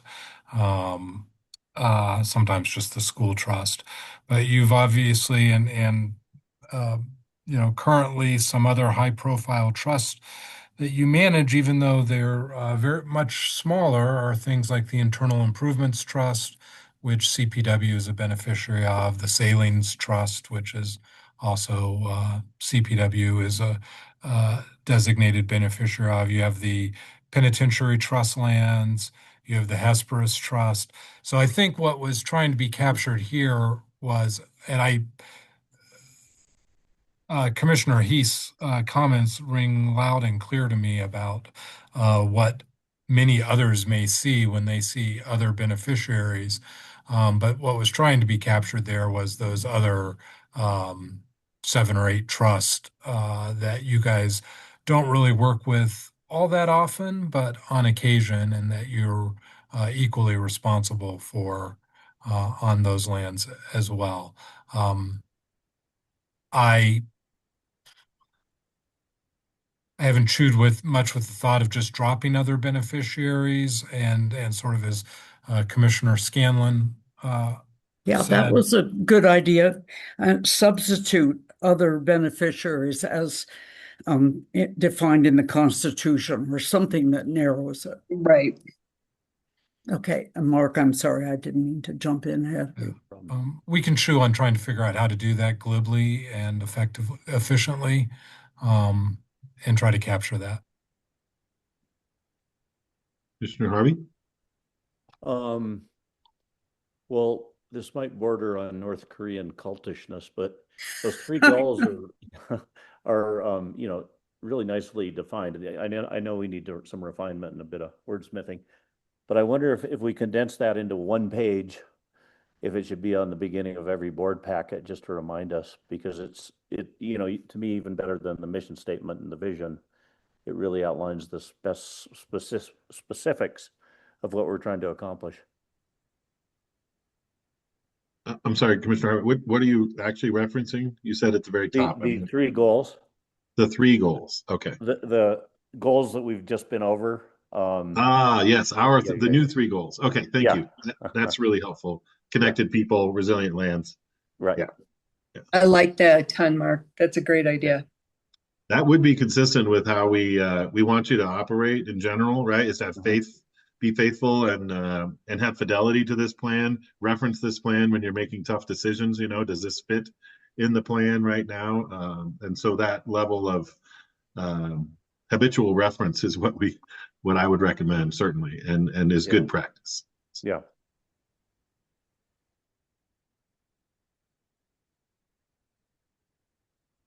Okay, well, maybe since we took a turn back to the whys, Aaron, can we go back to the single view, the big map? Thanks. So we are here. We got about a half hour left still of some dialogue, if you like, and happy to take this any direction that you would feel is appropriate. Maybe looking at all of them at once will help.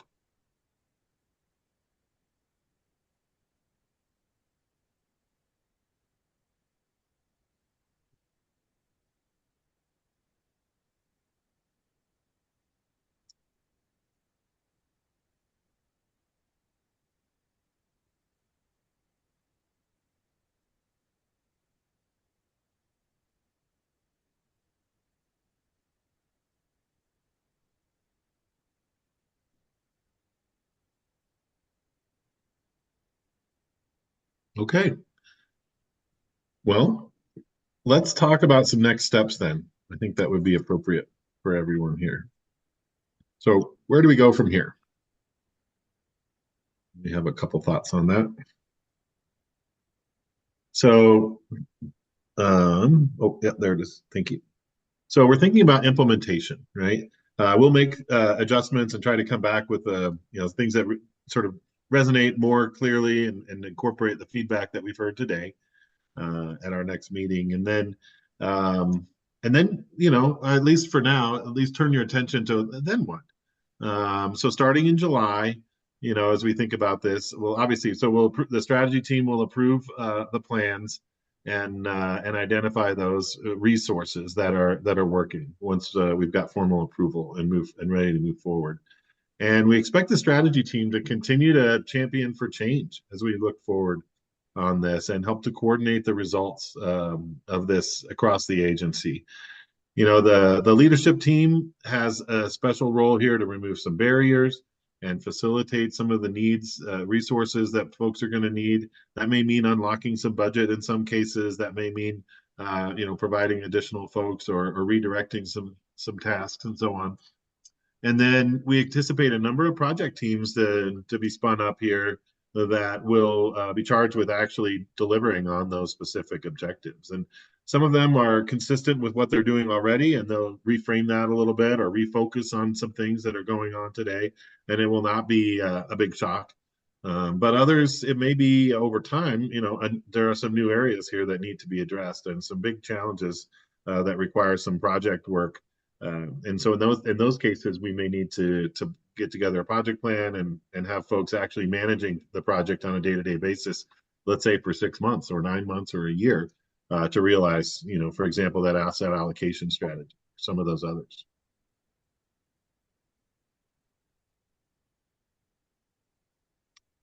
And just to talk a little bit about strategic planning accountability, and this is a big theme for GPS and myself and Aaron. We know that the time and investment in developing the strategy and working through all this and communicating this out to all those that you serve is an enormous investment and requires a commensurate level of accountability and follow through, right? We cannot do all this work and not actually execute and achieve these objectives. It would be negligence in some way. And we don't want to foster that at all. So we're thinking about your ability on an annual basis, for example, to update and report back to you what is actually happening around the strategy and what is the accountability to that. And we want to make sure that the board has a role there in seeing the progress that's being made each year on those annual plans, and then celebrating the wins and making sure that folks feel the love when they've done the right thing and delivered on the strategy. So please think about how we can do that in advance, and define the cadence that allows you to know the strategy is being worked and the results are coming back to you.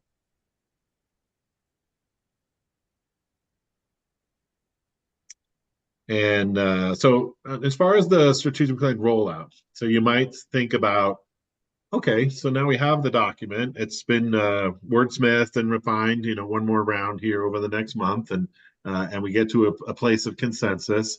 Then what, right? Well, we've been thinking about, for example, stakeholders identified in the strategic plan as a key tool to increase transparency and strengthen trust. Dissemination of the plan is going to be critical to making sure those partners are aware and engaged with us. So we're really thinking here about when the plan is built, we're actually going to develop a number of cover notes that go back to the individual folks, for example, who participated in the strategy and in our interviews and our focus groups and so on, as well as all those key folks that you serve, and from a stakeholder perspective. And then we want to distribute this largely by email, and get that into people's inboxes right away. If they have a special request for a hard copy or something, they think we can make those available, we've said, on an as needed basis. And then the key thing is really the follow-up over time with those relationships and the personal connections to, okay, did you have a chance to review it? What do you think? Here's where we're going. And you have those follow-ups. So with that in mind, what other rollout components would you all like to see as we, assuming that we get through the next month here?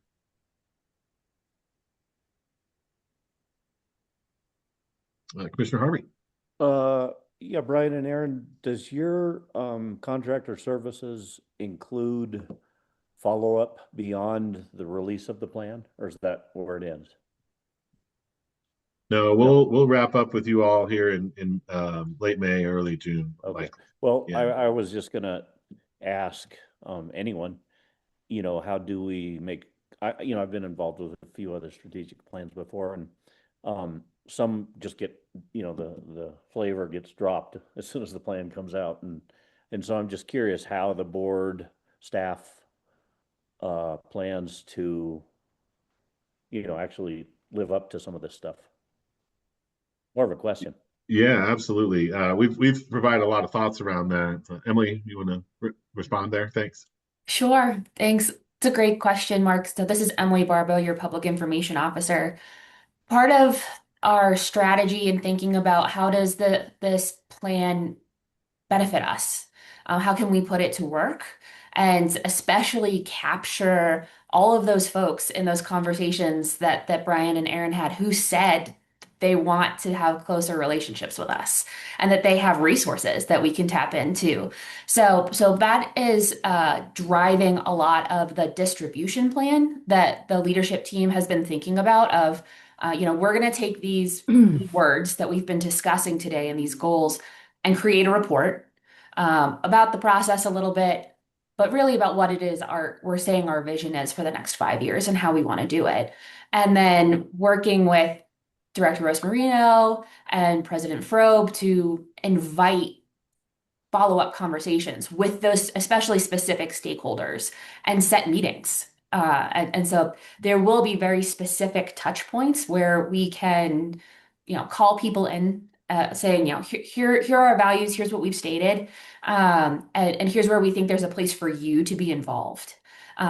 In particular, there are two main groups that I think are just primed for this kind of engagement, and that's our legislators at the state level, but also the local folks at the commissioner level, the county commissioner level. I think there's quite a lot of opportunity there to both step up in a way that's meaningful and that we've heard that folks want. And also we're thinking a lot about the education space. How can we engage the best board of directors? and thinking about how we do our work and inviting those conversations really directly. So those are just two groups in particular that we're thinking about how do we call them in. And part of that is this, we have this cool new report, this shiny, beautiful thing that we're going to be able to send people either digitally or physically. And how can we use it to actualize it? So that's the part of the thinking of at least for me, my next steps. I hope that helps. Director? Thank you, Brian, and thank you, Emily. I think that's very helpful. I also wanted to point out, and I think it's coming on the next slide, Commissioner Harvey, this plan and specifically the 3 goals are going to be very much tied to our annual business planning that we currently do. But we're going to keep doing it. There you go. Thanks, Brian. And then the second thing is, the clarity of those 3 goals, which I'm glad you appreciate. You'll see those in board cover sheets, so you'll know exactly what that proposal is really driving at in terms of the goals. So this will be very integrated. It won't be sitting on a shelf collecting dust. It'll be very, very obvious throughout our work, throughout the year. So thanks for that question.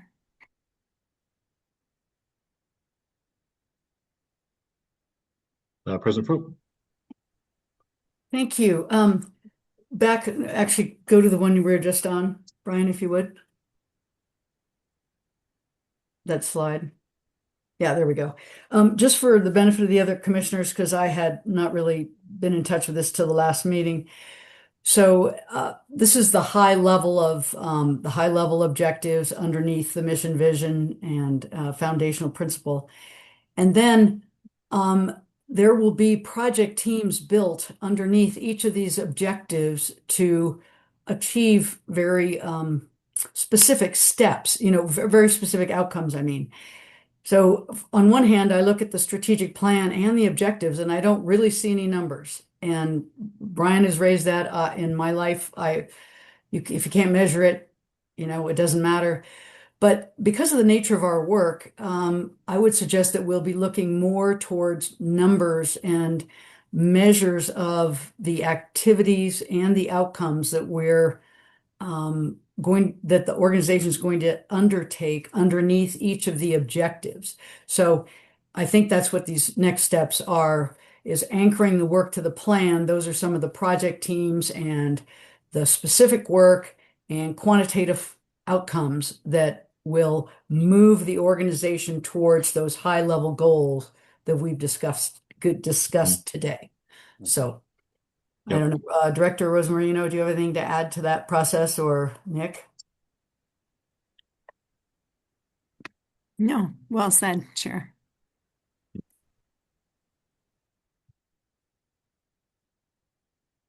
Yeah, thank you so much. Any other questions here broadly about how we've come here, what we've produced, where we're going next? We've shared a lot of information today, obviously, and appreciate all the feedback that you've given us. Certainly, we'll put our heads down and think about how do we adapt to that and come forward with something that represents a consensus.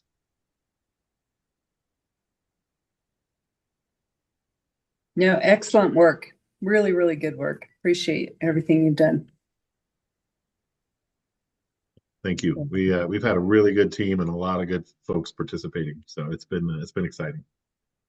So I guess just process wise, when will we see the next version of this?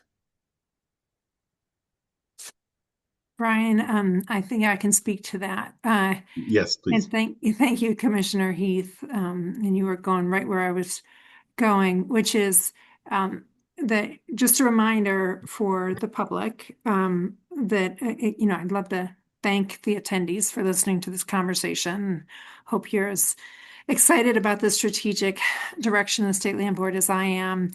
So staff is going to consider the feedback that we got today and from the board.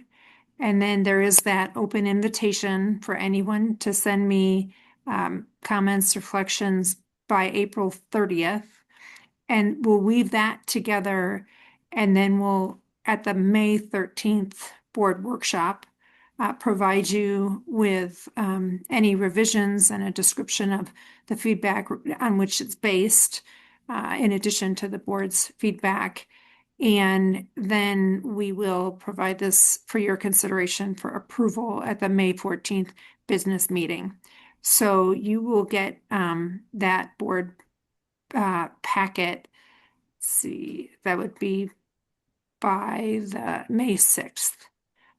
So that's the window that staff has to put that together, is between April 30th and May 6th. So that will be provided to you, Commissioner Heath, and published on our website, and all the other commissioners as well.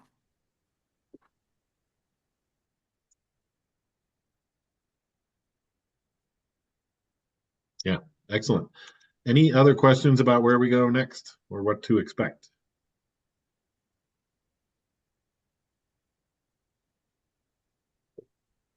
Okay, well, I'll roll up my microphone here. I thank everyone so much for the attention to the details and your feedback today. We've got a lot of good notes, to go over, and as Director Rosmarino just stated, we'll share those back to you all within another more refined session at the next moment we can. Any final thoughts? Thanks for all your work. Yes, thank you very much. You're welcome. And thanks to all of you folks who are listening in, who've been involved with the input for this document. Yeah, I want to second that. Thank you, Commissioner Heath. Thank you to all the stakeholders that have been engaged. And thank you again to GPS for your extraordinary efforts on our behalf. Pleasure. Thank you Thanks, all. everyone. Thank you. Thanks.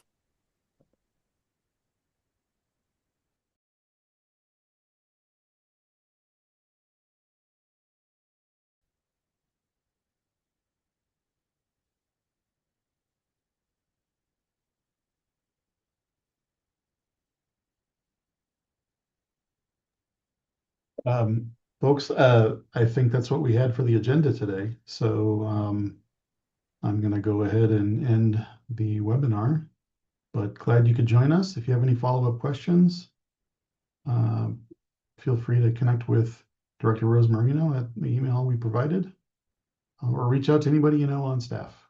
Happy to talk through things. So thanks again. Have a great day. Look forward to seeing you next time.